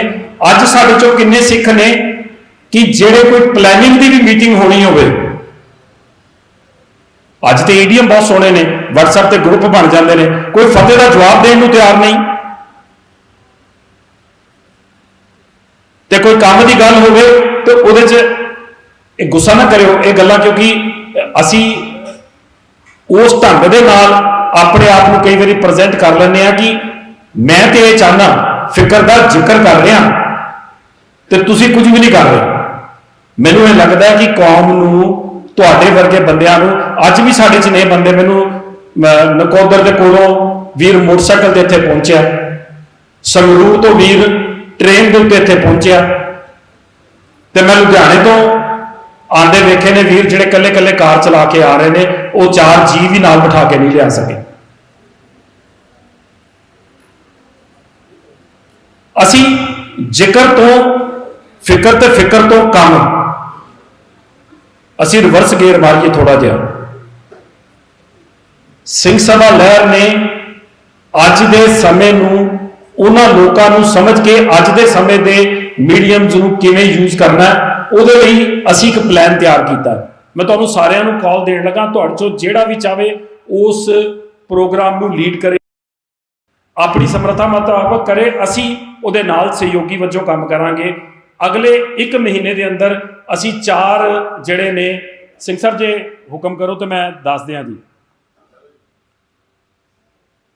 4 ਪ੍ਰੋਗਰਾਮਸ ਨੇ ਅਸੀਂ ਜਿਹੜੇ ਕਰ ਰਹੇ ਹਾਂ। ਇੱਕ ਅਸੀਂ ਪੰਜਾਬੀ ਭੈਣ ਦੀ ਗੱਲ, ਮੈਗਜ਼ੀਨ ਉਸ ਵੇਲੇ ਸ਼ੁਰੂ ਹੁੰਦਾ, ਵੋਟ ਦਾ ਅਧਿਕਾਰ ਉਸ ਵੇਲੇ ਆ। ਅੱਜ ਪੰਜਾਬੀ ਭੈਣ ਪ੍ਰਬੰਧਕਾਂ 'ਚ ਨਹੀਂ ਹੈ, ਅੱਜ ਪੰਜਾਬੀ ਭੈਣ ਜਿਹੜੀ ਹੈ ਉਹ ਅਗਲੀ ਰੋਜ਼ 2 ਬੀਬੀਆਂ ਬੈਠੀਆਂ ਤੇ ਪਿੱਛੇ ਬੱਚੀਆਂ ਸੀਗੀਆਂ ਕਾਲਜ ਦੀਆਂ, ਉਹ ਚਲੇ ਗਈਆਂ। ਫਿਰੋਜ਼ਪੁਰ ਭਾਈ ਤਖਤ ਸਿੰਘ ਜੀ ਨੇ ਜਿਹੜਾ ਕਾਲਜ ਬਣਾਇਆ, ਉੱਥੇ ਜਾ ਕੇ ਬਹਿ ਕੇ ਬੀਬੀਆਂ ਦੀ ਕੌਮੀ ਕਾਰਜਾਂ 'ਚ ਪਾਰਟਿਸਪੇਸ਼ਨ ਦੇ ਉੱਤੇ ਕਿਵੇਂ ਹੋ ਸਕਦੀ ਹੈ, ਕਿਵੇਂ ਅਸੀਂ ਥੋੜੀ ਜਿਹੀ ਜਗ੍ਹਾ ਛੱਡੀਏ, ਕਿਉਂਕਿ ਅਸੀਂ ਜਗ੍ਹਾ ਇੰਨੀ ਮਾਲੀ ਹੈ, ਕਮਰੇ 'ਚ ਅੱਗੇ ਹੀ ਹਾਥੀ ਹੈ ਤੇ ਦੂਜਾ ਹਾਥੀ ਤੇ ਵੜਨੇ ਹੋ ਰਿਹਾ ਫਿਰ, ਤੇ ਇਸ ਕਰਕੇ ਇਹ ਹਾਥੀ ਨੂੰ ਥੋੜਾ ਜਿਹਾ ਆਪਣੀ ਫੂਕ ਕੱਢਣੀ ਪੈਣੀ ਹੈ ਤੇ ਉਹ ਜਗ੍ਹਾ ਦੇਣੀ ਪੈਣੀ ਹੈ। ਉਹਦੇ ਲਈ ਅਸੀਂ ਉੱਥੇ ਬਹਿ ਕੇ ਇੱਕ ਵਿਚਾਰ ਸੰਮੇਲਨ ਕਰਨਾ। ਉਹ ਇਹ ਨਹੀਂ ਹੈ ਕਿ ਸਟੇਜ ਲੱਗਣੀ ਹੈ ਤੇ ਬੜਾ ਕੁਝ ਹੋਣਾ ਹੈ, ਅੱਧੇ ਪੌਣੇ ਘੰਟੇ ਲਈ ਬੱਚੀਆਂ ਨਾਲ ਗੱਲ ਹੋ ਜਾਏਗੀ, ਲੇਕਿਨ ਉਸ ਧਰਤੀ ਤੇ ਕਿਉਂ ਬਹਿਣਾ ਹੈ? ਕਿਉਂਕਿ ਉਸ ਧਰਤੀ ਤੇ ਪਹਿਲਾ ਸਕੂਲ ਕਾਲਜ ਵਿਦਿਆਲਿਆ ਇੱਦਾਂ ਦਾ ਬਣਿਆ ਤੇ ਸ਼ਾਇਦ ਇੰਸਪੀਰੇਸ਼ਨ ਮਿਲ ਜੇ ਕਿ ਅਸੀਂ ਇਹਨਾਂ ਨੂੰ ਅੱਗੇ ਲਾਣਾ ਹੈ। ਗਿਆਨੀ ਗੁਰਮੁਖ ਸਿੰਘ ਜੀ ਦੇ ਕਪੂਰਥਲੇ ਪ੍ਰਚਾਰਕ, ਅੱਜ ਜਦੋਂ ਤੁਸੀਂ ਮੋਟੇ ਰੂਪ 'ਚ ਦੇਖਦੇ ਹੋ ਕੌਣ ਸਹੀ ਹੈ ਕੌਣ ਗਲਤ ਹੈ, ਇਹ ਪਛਾਣ ਸਾਰਿਆਂ ਨੂੰ ਨਹੀਂ ਹੈ। ਪਰ ਜਦੋਂ ਪ੍ਰਚਾਰਕ ਦੀ ਬੇਇੱਜ਼ਤੀ ਕਰ ਰਿਹਾ ਹੈ, ਪੱਗ ਲਾ ਰਿਹਾ ਹੈ, ਤੇ ਤੁਸੀਂ ਨਵੀਂ ਜਨਰੇਸ਼ਨ ਤੋਂ ਕੀ ਆਸ ਕਰਦੇ ਹੋ ਕਿ ਉਹ ਪੱਗਾਂ ਬੰਨ੍ਹ ਲੇਗੀ? ਬੇਸ਼ੱਕ ਅੱਜ ਇੱਕ ਨੈਰੇਟਿਵ ਬਿਲਟ ਕੀਤਾ ਜਾ ਰਿਹਾ ਕਿ ਪੱਗਾਂ ਤੋਂ ਬਗੈਰ ਵਾਲੇ ਵੱਡੇ ਸਿੱਖ ਨੇ। ਤੁਸੀਂ ਗੱਲ ਕਰਕੇ ਵੇਖ ਲਓ, KPS ਗਿੱਲ ਦਾ ਹਵਾਲਾ ਦੇ ਦੇਣਗੇ, ਬੇਅੰਤ ਸਿੰਘ ਦਾ ਹਵਾਲਾ ਦੇ ਦੇਣਗੇ ਕਿ ਉਹਨਾਂ ਨੇ ਪੱਗਾਂ ਬੰਨੀਆਂ ਸੀ, ਉਹਨਾਂ ਨੇ ਕੀ ਕਰ ਲਿਆ? ਕਿਉਂਕਿ ਸਿੱਖ ਤੇ ਅੰਦਰੋਂ ਬਾਹਰੋਂ, ਜਾਫਰ ਸਾਹਿਬ ਗੱਲ ਕਰ ਰਹੇ ਸੀਗੇ ਕਿ ਅੰਦਰਲੀ ਲੜਾਈ ਹੈ ਕਿ ਬਾਹਰਲੀ ਲੜਾਈ ਹੈ। ਸਿੱਖ ਦੀ ਅੰਦਰ ਵੀ ਲੜਾਈ ਹੈ ਤੇ ਸਿੱਖ ਦੀ ਬਾਹਰ ਵੀ ਲੜਾਈ ਹੈ। ਇਹ ਸਾਨੂੰ ਸਾਡੇ ਗੁਰੂ ਸਾਹਿਬ ਵੀ ਕਹਿ ਕੇ ਗਏ ਨੇ, ਉਹ ਸਮਝਾ ਕੇ ਵੀ ਗਏ ਨੇ ਕਿ ਅਸੀਂ ਆਪਣਾ ਮਨ ਵੀ ਪ੍ਰਬੋਧਣਾ ਤੇ ਅਸੀਂ ਸਮਾਜ ਲਈ ਵੀ ਕੰਮ ਕਰਨਾ। ਇਹ ਦੋਵੇਂ ਗੱਲਾਂ ਨਾਲ ਨਾਲ ਚੱਲਦੀਆਂ, ਇਹਨਾਂ ਚੋਂ ਇੱਕ ਵੀ ਚੀਜ਼ ਮਾਈਨਸ ਨਹੀਂ ਕੀਤੀ ਜਾ ਸਕਦੀ। ਜੇ ਦੋਵੇਂ ਗੱਲਾਂ ਨਾਲ ਚੱਲਣਗੀਆਂ ਫਿਰ ਮੂੰਹ ਤੇ ਦਾੜੀ ਵੀ ਹੋਏਗੀ, ਸਿਰ ਤੇ ਪੱਗ ਵੀ ਹੋਏਗੀ ਤੇ ਕਿਰਦਾਰ ਵੀ ਹੋਏਗਾ। ਉਹ ਗੱਲ, ਉਹ ਈਡੀਅਮ ਕਿਵੇਂ ਵਰਤਣਾ, ਉਹਦੀ ਗੱਲ ਅਸੀਂ ਕਪੂਰਥਲੇ ਬੈਠ ਕੇ ਕਰੀਏ, ਜਿੱਥੋਂ ਪ੍ਰੋਫੈਸਰ ਗੁਰਮੁਖ ਸਿੰਘ ਸੰਵਾਦ ਕਰਨ ਲਈ ਪ੍ਰਿੰਸੀਪਲ ਕੋਲ ਗਏ ਸੀ, ਨਾ ਕਿ ਉਹਦੇ ਨਾਲ ਲੜਨ ਵਾਸਤੇ। ਉਹ ਸੰਵਾਦ ਚੋਂ ਜਿਹੜੀ ਗੱਲ ਪ੍ਰਿੰਸੀਪਲ ਨੇ ਕਹੀ ਕਿ ਤੁਸੀਂ ਆਪਣਾ ਭਵਿੱਖ ਸੰਭਾਲੋ, ਐਜੂਕੇਸ਼ਨ ਦਿਓ, ਉਹਨਾਂ ਨੇ ਉਹ ਗੱਲ ਪੱਲੇ ਬੰਨ੍ਹ ਲਈ ਤੇ ਕੀ ਬਣਿਆ ਅੱਗੋਂ ਤੁਹਾਨੂੰ ਸਾਰਿਆਂ ਨੂੰ ਪਤਾ। ਭਾਵੇਂ ਅੰਗਰੇਜ਼ ਨੇ ਉਸ ਵੇਲੇ ਇੱਕ ਕਾਨੂੰਨ ਪਾਸ ਕਰਕੇ ਸਾਰੇ ਧਰਮਾਂ ਨੂੰ ਕਹਿ ਦਿੱਤਾ ਜੀ ਤੁਸੀਂ ਆਪਣੇ ਆਪਣੇ ਸਕੂਲ ਕਾਲਜ ਖੋਲੋ ਤੇ ਅਸੀਂ ਤੁਹਾਡੀ ਇਮਦਾਦ ਕਰਦੇ ਹਾਂ। ਉਹਦੇ ਪਿੱਛੇ ਉਹਨਾਂ ਦੀ ਚਾਲ ਸੀ ਕਿ ਉਹ ਨਹੀਂ ਸੀ ਚਾਹੁੰਦੇ ਕਿ ਇੱਕੋ ਬੈਂਚ ਤੇ ਹਿੰਦੂ ਮੁਸਲਮਾਨ ਤੇ ਸਿੱਖ ਬਹਿ ਕੇ ਪੜ੍ਹੇ, ਕਿਉਂਕਿ ਉਹਨਾਂ ਨੇ ਬਾਅਦ ਚੋਂ ਜਾ ਕੇ ਇਹਨਾਂ ਨੂੰ ਹੀ ਲੜਾਉਣਾ ਸੀ। ਪਰ ਅਸੀਂ ਉਹ ਗੁਰਮੁਖ ਸਿੰਘ ਦੀ ਵਿਚਾਰ ਤੇ ਗੁਰੂ ਨਾਨਕ ਸਾਹਿਬ ਵੀ ਤੇ ਵਿਚਾਰ ਲਈ ਗਏ, ਉਹ ਉੱਥੇ ਬਹਿ ਕੇ ਕਰੀਏ। ਐਜੂਕੇਸ਼ਨ, ਅਸੀਂ ਇਹ ਮੁਬਾਰਕ ਹੈ ਵੀਰ ਸਰਬਜੀਤ ਸਿੰਘ ਜੀ ਨੇ ਗੱਲ ਕਹੀ, ਗੱਲ ਵਾਕਈ ਠੀਕ ਹੈ। ਹੁਣ ਸਾਡੀ ਕੌਮ ਨੇ ਐਜੂਕੇਸ਼ਨ ਪ੍ਰਤੀ ਸੋਚਣਾ ਸ਼ੁਰੂ ਕਰ ਦਿੱਤਾ ਹੈ ਤੇ ਚੰਗਾ ਸੋਚ ਰਹੀ ਹੈ, ਪਰ ਉਹਨੂੰ ਇੱਕ ਗੁਲਦਸਤੇ 'ਚ ਪਰੋਣ ਦੀ ਲੋੜ ਹੈ। ਸਿੱਖ ਐਜੂਕੇਸ਼ਨ ਬੋਰਡ, ਜਿਹਦੀ 21 ਫਰਵਰੀ ਨੂੰ ਅਸੀਂ ਜਿਹੜੀ ਆ ਨਨਕਾਣਾ ਸਾਹਿਬ ਦੇ ਜਿਹੜਾ ਸ਼ਹੀਦੀ ਦਿਨ ਮਨਾਉਂਦੇ ਹਾਂ, ਉੱਥੇ ਅਸੀਂ ਅਨਾਉਂਸਮੈਂਟ ਕੀਤੀ। ਉਹਦੇ ਕਾਗਜ਼, ਉਹਦਾ ਤਰੀਕਾ, ਉਹ ਸਾਰਾ ਕੁਝ ਪਲਾਨ ਕਰ ਲਿੱਤਾ ਗਿਆ। ਸਿੱਖ ਐਜੂਕੇਸ਼ਨ ਬੋਰਡ ਬਣ ਕੇ ਸਾਹਮਣੇ ਆਉਣਾ, ਜਿਹਨੇ ਸੈਕੰਡਰੀ ਬੋਰਡ ਵਜੋਂ ਜਿਹੜਾ ਉਹ ਕੰਮ ਕਰਨਾ। ਅਸੀਂ ਤੇ ਹਾਲੇ ਸੋਚ ਰਹੇ ਹਾਂ। ਤੇ ਜੇ ਤੁਹਾਨੂੰ ਸਾਰਿਆਂ ਨੂੰ ਜੇ ਮੈਂ ਇੱਕ ਗੱਲ ਦੱਸਾਂ ਕਿ ਰਾਮਦੇਵ ਨੇ, ਪਤੰਜਲੀ ਵਾਲੇ ਨੇ ਆਪਣਾ ਐਜੂਕੇਸ਼ਨ ਬੋਰਡ ਬਣਾ ਕੇ, ਕਿਉਂਕਿ ਇਹ ਸਟੇਟ ਤੇ ਕੰਕਰੈਂਟ ਲਿਸਟ 'ਚ ਹੈ, ਸਟੇਟ ਤੇ ਸੈਂਟਰ ਦਾ ਇਕੱਠਾ ਸਬਜੈਕਟ ਹੈ, ਉਹਨੇ ਸੈਂਟਰ ਤੋਂ ਉਹ ਸਰਕੂਲਰ ਕਰਵਾ ਲਿਆ ਤੇ ਉਹਦਾ ਬੋਰਡ ਬਣ ਕੇ ਪਾਸ ਹੋ ਚੁੱਕਾ ਹੈ ਕਿ ਉਹ ਐਫੀਲੀਏਸ਼ਨਸ ਗ੍ਰਾਂਟ ਕਰ ਰਿਹਾ। ਅਸੀਂ ਗੁਰੂ ਸਾਹਿਬ ਕਿਰਪਾ ਕਰਨ, ਕੁਝ ਐਜੂਕੇਸ਼ਨਿਸਟ ਨੂੰ ਆਵਾਜ਼ ਮਾਰੀ ਹੈ। ਤੁਹਾਡੇ 'ਚੋਂ ਵੀ ਕੋਈ ਇਸ ਗੱਲ ਨੂੰ ਲੀਡ ਲੈ ਕੇ ਅੱਗੇ ਚੱਲਣਾ ਚਾਹੁੰਦਾ ਹੋਵੇ, ਜਿਹੜਾ ਸੋਚੇ ਕਿ ਮੈਂ ਫੋਕਸਡ ਇਹੀ ਕੰਮ ਕਰਾਂਗਾ, ਜੀ ਸਦਕੇ ਆਓ। ਅਸੀਂ ਤੁਹਾਨੂੰ ਸਾਰਾ ਕੁਝ ਅੱਗੇ ਲਾ ਕੇ, ਤੁਹਾਡੇ ਨਾਲ ਪਿੱਛੇ ਲੱਗ ਕੇ, ਜੋ ਹੁਣ ਤੱਕ ਸਿੱਖਿਆ ਸਮਝਿਆ ਬਣਾਇਆ, ਤੁਹਾਡੀ ਝੋਲੀ ਪਾ ਕੇ ਅੱਗੇ ਚਲਵਾ ਦਿੰਦੇ। ਚੌਥਾ ਪ੍ਰੋਗਰਾਮ ਅਸੀਂ ਤਿਆਰ ਨਹੀਂ ਸੀ, ਲੇਕਿਨ ਐਂਟਰਪ੍ਰੀਨਿਓਰਸ਼ਿਪ ਦਾ ਪ੍ਰੋਗਰਾਮ ਜਿਹੜਾ ਵੀਰ ਜੀ ਪਰਮਜੀਤ ਸਿੰਘ ਕਹਿ ਕੇ ਗਏ, ਅੱਜ ਵਾਕਈ ਜੇ ਤੁਹਾਡੇ ਕੋਲ ਪੈਸੇ ਨਹੀਂ ਨੇ, ਪਤਾ ਨਹੀਂ ਤੁਸੀਂ ਹਰਭਜਨ ਸਿੰਘ ਯੋਗੀ ਹੋਰਾਂ ਨੂੰ ਕਿੰਨਾ ਕੁ ਲਾਈਕ ਕਰਦੇ ਜਾਂ ਡਿਸਲਾਈਕ ਕਰਦੇ ਹੋਵੋਗੇ, ਪਰ ਮੈਂ ਉਹਨਾਂ ਨਾਲ ਬੈਠ ਕੇ ਇੱਕ ਗੱਲ ਮੈਂ ਉਹਨਾਂ ਨੂੰ ਪੁੱਛਿਆ ਕਿ ਤੁਹਾਡੀ ਜਿਹੜੀ ਹੈ ਆਰਗੇਨਾਈਜੇਸ਼ਨ ਹੈ ਸਿੱਖ ਧਰਮਾਂ, ਇਹ ਪੈਸੇ ਕਿੱਥੋਂ ਲੈਂਦੀ ਹੈ? ਉਹ ਕਹਿੰਦੇ ਪਹਿਲੇ ਮੈਂ ਬਿਜ਼ਨਸ ਖੜੇ ਕੀਤੇ, ਆਪਣੇ ਬਿਜ਼ਨਸ ਖੜੇ ਕੀਤੇ, ਉਹਦਾ ਦਸਵੰਧ ਮੈਂ ਆਪਣੀ ਸੰਸਥਾ 'ਚ ਪਾਉਂਦਾ, ਇੱਥੋਂ ਜਿਹੜਾ ਹੈ ਕਿ ਸਿੱਖ ਧਰਮਾਂ ਦਾ ਕੰਮ ਚੱਲਦਾ। ਅਸੀਂ ਦਸਵੰਧ ਦੇਣ ਵਾਲੇ ਵੀ ਪੈਦਾ ਕਰੀਏ, ਲੈਣ ਵਾਲੇ ਤੇ ਅਸੀਂ ਬਹੁਤ ਸਾਰੇ ਹਾਂ, ਦੇਣ ਵਾਲੇ ਵੀ ਪੈਦਾ ਨਹੀਂ ਕਰ ਰਹੇ। ਇਹ ਇੱਕ ਪ੍ਰੋਗਰਾਮ ਵੀ ਅਸੀਂ ਇਹਦੇ 'ਚ ਕੀ ਕਰ ਸਕਦੇ ਹਾਂ, ਇਹਦੇ ਲਈ ਜਿਹੜਾ ਉਹ ਅਸੀਂ ਵਿਚਾਰ ਜਿਹੜੀ ਹੈ ਕਰਾਂਗੇ।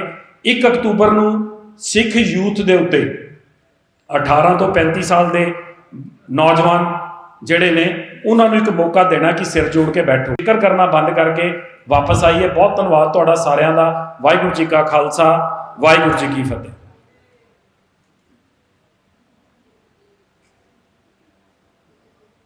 ਧੰਨਵਾਦ ਵੀਰ ਜੀ ਆਪ ਜੀ ਦਾ।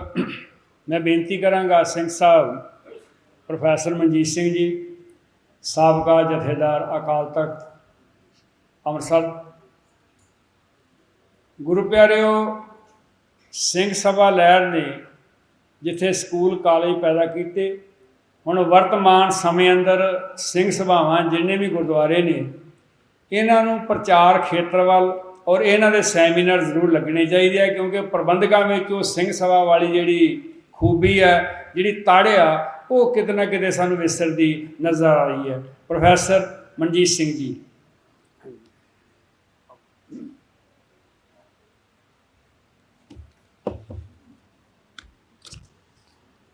सत्कारयोग गुरु सवारियो,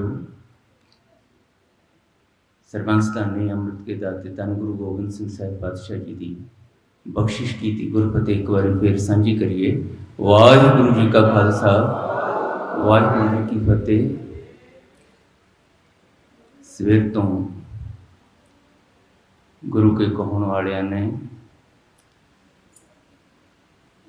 अपने अपने कारज खेत्र विच विचरदियां जो कुछ उन्होंने तजर्बे हुए, जो कुछ उन्होंने ग्रहण किया, उसनों इत्थे साझा किया। की हो रहा है, की होना चाहिए, इहदियां भी गल्लां होईयां। ये सारा कुछ जदों मैं सुन रहा सी ते मैं बहुत शिद्दत ने इस गल नूं महसूस किया है कि इहदे विच विद्वता ते जिन्नी हैगी सी वो हैगी सी, पर पीड़ा ज़्यादा सी। मेरे अजीज़ जसविंदर सिंह होरी इत्थे कह के गए ने हुणे कि आपां काम वल तुरीए। सानू असल विच गुरु ने तोरिया ही कर्म वाले पासे सी, कर्म योगी बनाने वाले पासे सी। कुछ गल्लां ਕਰਮਯੋਗੀ ਬਣਨ ਦੇ ਨਾਲ ਇਹ ਉਹਦੇ ਵਿੱਚ ਸੰਮਿਲਿਤ ਕਰਕੇ ਜੋੜ ਕੇ ਚੱਲਣ ਦੀ ਲੋੜ ਹੁੰਦੀ ਹੈ, ਜਿਹੜੀ ਉਸ ਵੇਲੇ ਜਿਨ੍ਹਾਂ ਨੇ ਇਹ ਸਿੰਘ ਸਭਾ ਸ਼ੁਰੂ ਕੀਤੀ ਸੀ ਲਹਿਰ, ਉਹਨਾਂ ਦੇ ਧਿਆਨ ਵਿੱਚ ਸੀ ਅਤੇ ਉਹਨਾਂ ਨੇ ਗੁਰੂ ਦੇ ਸਿੱਖ ਵਜੋਂ ਇਸ ਨੂੰ ਬਹੁਤ ਧੁਰ ਅੰਦਰ ਤੱਕ ਆਪਣੇ ਹਿਰਦਿਆਂ ਅਤੇ ਰੂਹਾਂ ਦੇ ਵਿੱਚ ਸੁਚੇਤ ਹੋ ਕੇ ਅਪਣਾਈ ਰੱਖਿਆ ਅਤੇ ਚੰਗੇ ਨਤੀਜੇ ਲੈਣ। ਮੈਨੂੰ ਜਿਸ ਤਰ੍ਹਾਂ ਦੀ ਪੀੜਾ ਇੱਥੇ ਨਜ਼ਰ ਆਈ ਹੈ ਤੁਹਾਡੇ ਸਾਰਿਆਂ ਦੇ ਲੈਕਚਰਾਂ ਵਿੱਚੋਂ, ਭਾਸ਼ਣਾਂ 'ਚੋਂ, ਭਾਈ ਸਾਹਿਬ ਭਾਈ ਵੀਰ ਸਿੰਘ ਜੀ ਨੇ ਇੱਕ 2 ਲਾਈਨਾਂ ਦੀ ਸਿਰਫ ਕਵਿਤਾ ਲਿਖੀ ਹੈ, 2 ਲਾਈਨਾਂ ਦੀ ਹੋਈ ਹੈ ਸਿਰਫ। ਧੋਬੀ ਕੱਪੜੇ ਧੋਂਦਿਆ ਵੀਰਾ ਹੋ ਹੁਸ਼ਿਆਰ, ਪਿੱਛੇ ਤੇਰੇ ਆ ਰਿਹਾ ਮੂੰਹ ਅੱਡੀ ਸੰਸਾਰ। ਬਸ ਇੰਨੀ ਆ। ਤੇ ਸੰਸਾਰ ਦੇ 2 ਅਰਥ, ਇੱਕ ਸੰਸਾਰ ਜਿਹੜਾ ਆ ਮਨੁੱਖਾਂ ਦਾ ਪਸਾਰਾ ਜੀਵ ਜੰਤੂਆਂ ਦਾ, ਤਾਂ ਇੱਕ ਸੰਸਾਰ ਦਾ ਮਤਲਬ ਹੁੰਦਾ ਮਗਰਮੱਛ, ਘੜਿਆਲ। ਤੇ ਉਹ ਭਾਈ ਸਾਹਿਬ ਨੇ ਉਹ ਦੋਨੋਂ ਹੀ ਅਰਥ ਉੱਥੇ ਸ਼ਾਮਲ ਕੀਤੇ ਹੈ ਤੇ ਬੜੇ ਰਮਜ਼ ਭਰੇ ਬੋਲ ਨੇ ਇਹ। ਧੋਬੀ ਕੱਪੜੇ ਧੋਂਦੇ ਆ ਵੀਰਾ ਹੋ ਹੁਸ਼ਿਆਰ, ਪਿੱਛੇ ਤੇਰੇ ਆ ਰਿਹਾ ਮੂੰਹ ਅੱਡੀ ਸੰਸਾਰ। ਇਹ ਸੰਸਾਰ ਦੇ ਵਿਕਾਰੀ ਕਿਰਤੀਆਂ ਵਾਲੇ ਲੋਕ ਮਗਰਮੱਛ ਦਾ ਰੂਪ ਧਾਰਨ ਕਰਕੇ ਹੈਗੇ ਮਨੁੱਖ ਦੇ ਤੌਰ 'ਤੇ ਜੋ ਕੁਛ ਕਰ ਰਹੇ ਨੇ, ਉਹਦਾ ਬਹੁਤ ਸ਼ਿੱਦਤ ਨਾਲ ਇੱਥੇ ਜ਼ਿਕਰ ਹੋਇਆ। ਕਰਤੂਤ ਪਸ਼ੂ ਕੀ ਮਾਨਸ ਜਾਤ ਦਾ ਵੀ ਇਹੋ ਹੀ ਅਰਥ ਮਹਾਰਾਜ ਨੇ ਬਿਆਨ ਕੀਤਾ ਹੈ। ਮੈਂ ਸਿਰਫ ਇੰਨੀ ਕੁ ਬੇਨਤੀ ਕਰਕੇ ਤੁਹਾਡੇ ਕੋਲੋਂ ਇਜਾਜ਼ਤ ਲੈਣੀ ਹੈ। ਕੁਝ ਗੱਲਾਂ ਜਿਹੜੀਆਂ ਗੁਰੂ ਨੇ ਸਾਨੂੰ ਆਖੀਆਂ, ਉਹਨੂੰ ਫਿਰ ਚੇਤੇ ਵਿੱਚ ਲਿਆਈਏ। ਫਿਕਰ ਦਾ ਜ਼ਿਕਰ ਕਰਦਿਆਂ ਕਰਮਯੋਗੀ ਕਿਵੇਂ ਬਣਨਾ, ਇਹਦੇ ਵਿੱਚ ਕੁਝ ਨੁਕਤੇ ਗੁਰੂ ਸਾਹਿਬ ਨੇ ਬਾਣੀ ਵਿੱਚ ਸਾਨੂੰ ਬਾਰ-ਬਾਰ ਸਮਝਾਏ ਨੇ। ਜੇ ਉਹ ਨਹੀਂ ਧਿਆਨ 'ਚ ਰੱਖਾਂਗੇ, ਉਸ ਵੇਲੇ ਵੀ ਜਦੋਂ ਸਿੰਘ ਸਭਾ ਲਹਿਰ ਸ਼ੁਰੂ ਹੋਈ ਸੀ, ਬੜੀ ਨੇਕ ਨੀਤੀ ਨਾਲ ਸ਼ੁਰੂ ਹੋਈ ਸੀ ਅਤੇ ਗੁਰੂ ਦੇ ਸਿੱਖ ਵਜੋਂ ਗੁਰੂ ਪੰਥ ਨੂੰ ਸਮਰਪਿਤ ਹੋ ਕੇ, ਗੁਰੂ ਗ੍ਰੰਥ ਨੂੰ ਸਮਰਪਿਤ ਹੋ ਕੇ ਉਹਨਾਂ ਨੇ ਸ਼ੁਰੂ ਕੀਤੀ ਸੀ। ਪਰ ਬਦਕਿਸਮਤੀ ਨਾਲ ਉਸ ਵੇਲੇ ਵੀ ਉਹ ਮਨੁੱਖੀ ਕਮਜ਼ੋਰੀਆਂ ਆਈਆਂ ਸੀ, ਜਿਹਨੇ 2 ਟੁਕੜੇ ਕਰ ਦਿੱਤੇ ਸੀ ਸਿੰਘ ਸਭਾ ਦੇ ਵੀ। ਇੱਕ ਸਿੰਘ ਸਭਾ ਲਾਹੌਰ ਹੋ ਗਈ ਅਤੇ ਇੱਕ ਸਿੰਘ ਸਭਾ ਅੰਮ੍ਰਿਤਸਰ ਹੋ ਗਈ, ਅਤੇ ਆਪਸ ਵਿੱਚ ਹੀ ਵਾਦ ਵਿਵਾਦ ਵਿਖਾਦ ਬਹੁਤ ਜ਼ਿਆਦਾ ਵੱਧ ਗਿਆ। ਪਰ ਜਿਨ੍ਹਾਂ ਨੇ ਕੰਮ ਕਰਨਾ ਹੁੰਦਾ ਹੈ, ਉਹ ਇਹਨਾਂ ਵਾਦ ਵਿਵਾਦਾਂ ਨੂੰ ਨਜ਼ਰਅੰਦਾਜ਼ ਕਰਕੇ ਵੀ ਸਕਾਰਾਤਮਕ ਤੌਰ 'ਤੇ ਬਹੁਤ ਕੁਝ ਕਰ ਸਕਦੇ ਨੇ। ਅੱਜ ਵੀ ਕੀਤਾ ਜਾ ਰਿਹਾ। 2 ਲਫ਼ਜ਼ ਨੇ ਇੱਥੇ ਹੁਣੇ ਆਖਿਆ, ਸਿੰਘ ਸਭਾ ਸ਼ਤਾਬਦੀ ਕਮੇਟੀ, ਇਹਦੇ ਲਹਿਰ ਦੇ ਆਰੰਭਤਾ ਦੇ ਜਿਹੜੇ 150 ਸਾਲ ਉਹ ਆਪਾਂ ਉਹਦੀ ਮਨਾਉਣੀ ਹੈ। ਇਹ ਮਨਾਉਣਾ ਜਿਹੜਾ ਹੈ ਨਾ, ਇਹ ਲਫ਼ਜ਼ ਵੀ ਧਿਆਨ ਦੇਣ ਯੋਗ ਹੈ। ਜੇ ਇਹਨੂੰ ਹੀ ਅਸੀਂ ਰੱਖ ਲਈਏ, ਬਹੁਤ ਗੰਭੀਰਤਾ ਨਾਲ ਵਿਚਾਰ ਲਈਏ, ਅਤੇ ਬਹੁਤ ਕੁਝ ਇਹਦੇ ਵਿੱਚੋਂ ਹੀ ਨਿਕਲਦਾ। ਇੱਕ ਮਨਾਉਣਾ ਹੁੰਦਾ, ਜਿਹਨੂੰ ਅੰਗਰੇਜ਼ੀ ਵਿੱਚ ਕਹਿੰਦੇ ਆ ਸੈਲੀਬ੍ਰੇਟ ਕਰਨਾ, ਪ੍ਰੋਗਰਾਮ ਉਲੀਕ ਕੇ ਵੱਖਰੇ ਵੱਖਰੇ ਢੰਗ ਨਾਲ ਉਹ ਕਰ ਲੈਣੇ। ਇੱਕ ਹੁੰਦਾ ਮਨਾਉਣਾ, ਕਿਸੇ ਨੂੰ ਰੁੱਸੇ ਹੋਏ ਨੂੰ ਮਨਾਉਣਾ, ਜਾਂ ਜਿਹੜਾ ਆਪਣਾ ਹੋਵੇ ਉਸ ਦੀ ਖੁਸ਼ੀ ਲੈਣ ਲਈ, ਉਹਦੀ ਅਸੀਸ ਲੈਣ ਲਈ, ਉਹਦਾ ਪਿਆਰ ਲੈਣ ਲਈ, ਉਸ ਨੂੰ ਪ੍ਰਸੰਨ ਕਰਨਾ। ਸਿੱਖ ਦੇ ਲਈ ਸਭ ਤੋਂ ਪਹਿਲਾਂ ਜੋ ਕੁਛ ਸੋਚਣਾ ਵਿਚਾਰਨਾ ਕਰਨਾ ਹੈ, ਨਿੱਜੀ ਤੌਰ 'ਤੇ, ਪਰਿਵਾਰਕ ਤੌਰ 'ਤੇ, ਕੌਮੀ ਤੌਰ 'ਤੇ, ਉਹ ਪਹਿਲਾਂ ਗੁਰੂ ਨੂੰ ਮਨਾਉਣ ਵਾਸਤੇ ਉਹ ਸਮਰਪਿਤ ਹੋਣਾ ਚਾਹੀਦਾ ਹੈ, ਮਨ ਕਰਕੇ, ਬਚਨਾਂ ਕਰਕੇ, ਕਰਮਾਂ ਕਰਕੇ। ਨਿੱਜੀ ਹੋਵੇ, ਪਰਿਵਾਰਕ ਹੋਵੇ, ਕੌਮੀ ਹੋਵੇ, ਜਾਂ ਸਮੁੱਚੀ ਮਨੁੱਖਤਾ ਵਾਸਤੇ ਹੋਵੇ। ਤਾਂ ਗੁਰੂ ਨੂੰ ਮਨਾਉਂਦੇ ਹਾਂ, ਸਾਨੂੰ ਗੁਰੂ ਦੀ ਮੱਤ ਨੂੰ ਧਿਆਨ 'ਚ ਰੱਖਣਾ ਪਵੇਗਾ। ਗੁਰੂ ਨੂੰ ਮਨਾਉਣ ਵਾਸਤੇ ਗੁਰੂ ਦੀ ਮੱਤ ਅਨੁਸਾਰ ਮਾਣ ਮਰਿਆਦਾਵਾਂ, ਪ੍ਰੋਗਰਾਮ ਅਤੇ ਉਸ ਨੂੰ ਸਰੰਜਾਮ ਦੇਣਾ, ਇਹ ਜਿੰਨਾ ਚਿਰ ਤੱਕ ਸਾਡੀਆਂ ਸੁਰਤੀਆਂ ਬਿਰਤੀਆਂ ਹਿਰਦਿਆਂ ਵਿੱਚ ਨਹੀਂ ਆਏਗਾ, ਉਹਨਾਂ ਚਿਰ ਤੱਕ ਚੰਗੀਆਂ ਗੱਲਾਂ ਕੀਤੀਆਂ, ਚੰਗੇ ਕੰਮ ਪ੍ਰੋਜੈਕਟਾਂ ਦੇ ਤੌਰ 'ਤੇ ਸ਼ੁਰੂ ਕੀਤੇ, ਉਹ ਵਿਘਨਕਾਰੀ ਵੀ ਹੋ ਜਾਂਦੇ ਨੇ ਅਤੇ ਉਹਨਾਂ ਦੇ ਵਿੱਚੋਂ ਜਿਹੜੇ ਨਤੀਜੇ ਅਸੀਂ ਕੱਢਣਾ ਚਾਹੁੰਦੇ ਹਾਂ ਉਹ ਅਸੀਂ ਪਛੜ ਜਾਂਦੇ ਹਾਂ। ਕਈ ਵਾਰੀ ਦੋਖੀ ਸਾਡੇ ਉੱਤੇ ਹਾਵੀ ਹੋ ਜਾਂਦੇ ਨੇ, ਕਈ ਵਾਰੀ ਅਸੀਂ ਆਪ ਹੀ ਆਪਣੇ ਆਪ ਤੇ ਭਰੋਸਾ ਗਵਾ ਬੈਠਦੇ ਹਾਂ, ਕਿਉਂਕਿ ਸਾਡੇ ਭਰੋਸੇ ਵਿੱਚ ਗੁਰੂ ਦਾ ਭਰੋਸਾ ਜਿਹੜਾ ਉਹ ਮਨਫੀ ਹੋ ਜਾਂਦਾ, ਅਤੇ ਫਿਰ ਇਹ ਖੁਆਰੀ ਜਿਹੜੀ ਹੈ ਇਹ ਸਾਹਮਣੇ ਆਉਂਦੀ ਹੈ। ਆਪਣੇ ਗੁਰੂ 'ਤੇ ਭਰੋਸਾ, ਆਪਣੇ ਆਪ 'ਤੇ ਭਰੋਸਾ, ਆਪਣਿਆਂ 'ਤੇ ਭਰੋਸਾ, ਇਹ ਕਰ ਲਈਏ ਜਿੰਨੀ ਛੇਤੀ ਓਨਾ ਹੀ ਚੰਗਾ। ਗੁਆਚਿਆ ਪਿਆ ਮੈਨੂੰ ਕਹਿ ਲੈਣ ਦਿਓ ਇਹ ਗੱਲ। ਜਸਵਿੰਦਰ ਸਿੰਘ ਨੇ ਆਖਿਆ, ਗੁੱਸਾ ਨਾ ਕਰਿਓ। ਮੈਨੂੰ ਨਹੀਂ ਲੱਗਦਾ ਕਿ ਇਹ ਲਫ਼ਜ਼ ਵਰਤਣ ਦੀ ਲੋੜ ਹੁੰਦੀ ਹੈ।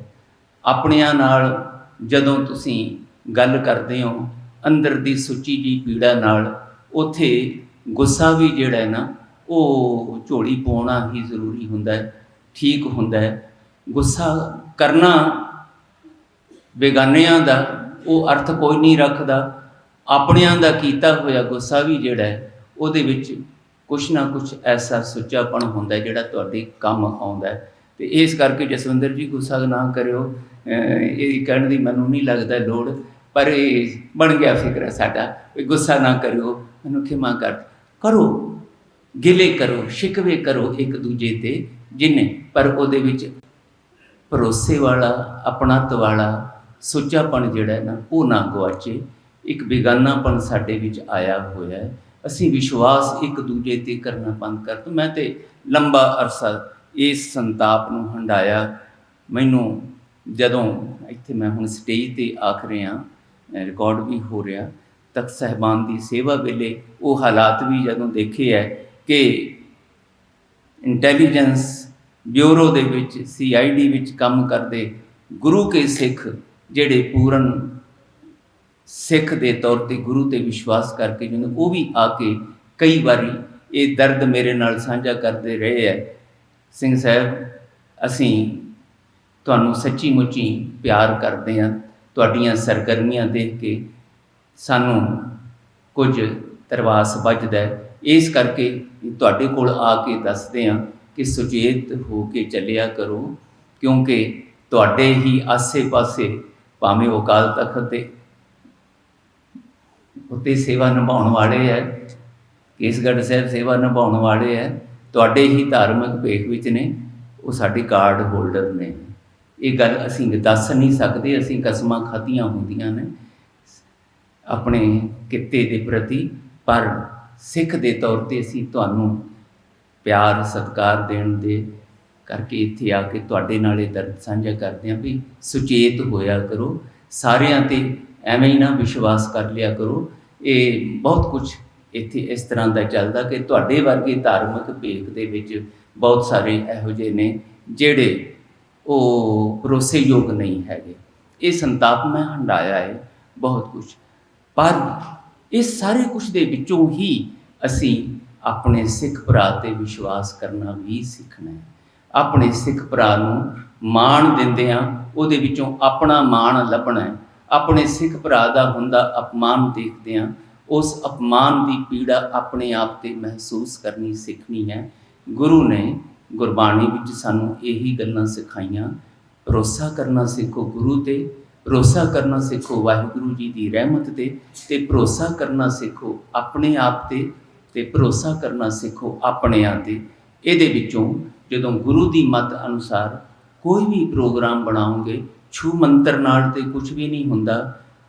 ਮੈਂ ਤੇ ਤਿੰਨ ਗੱਲਾਂ ਇਹਨਾਂ ਜਸਵਿੰਦਰ ਸਿੰਘ ਹੋਰਾਂ ਵਰਗੇ ਜਦੋਂ ਅਜੇ ਅੰਦਾੜੀ ਅਸੀਂ ਤੁਰੇ ਹੀ ਸੀਗੇ, ਇਹਨਾਂ ਨੌਜਵਾਨ ਬੱਚਿਆਂ ਨਾਲ ਕਰਦਾ ਆ ਰਿਹਾ।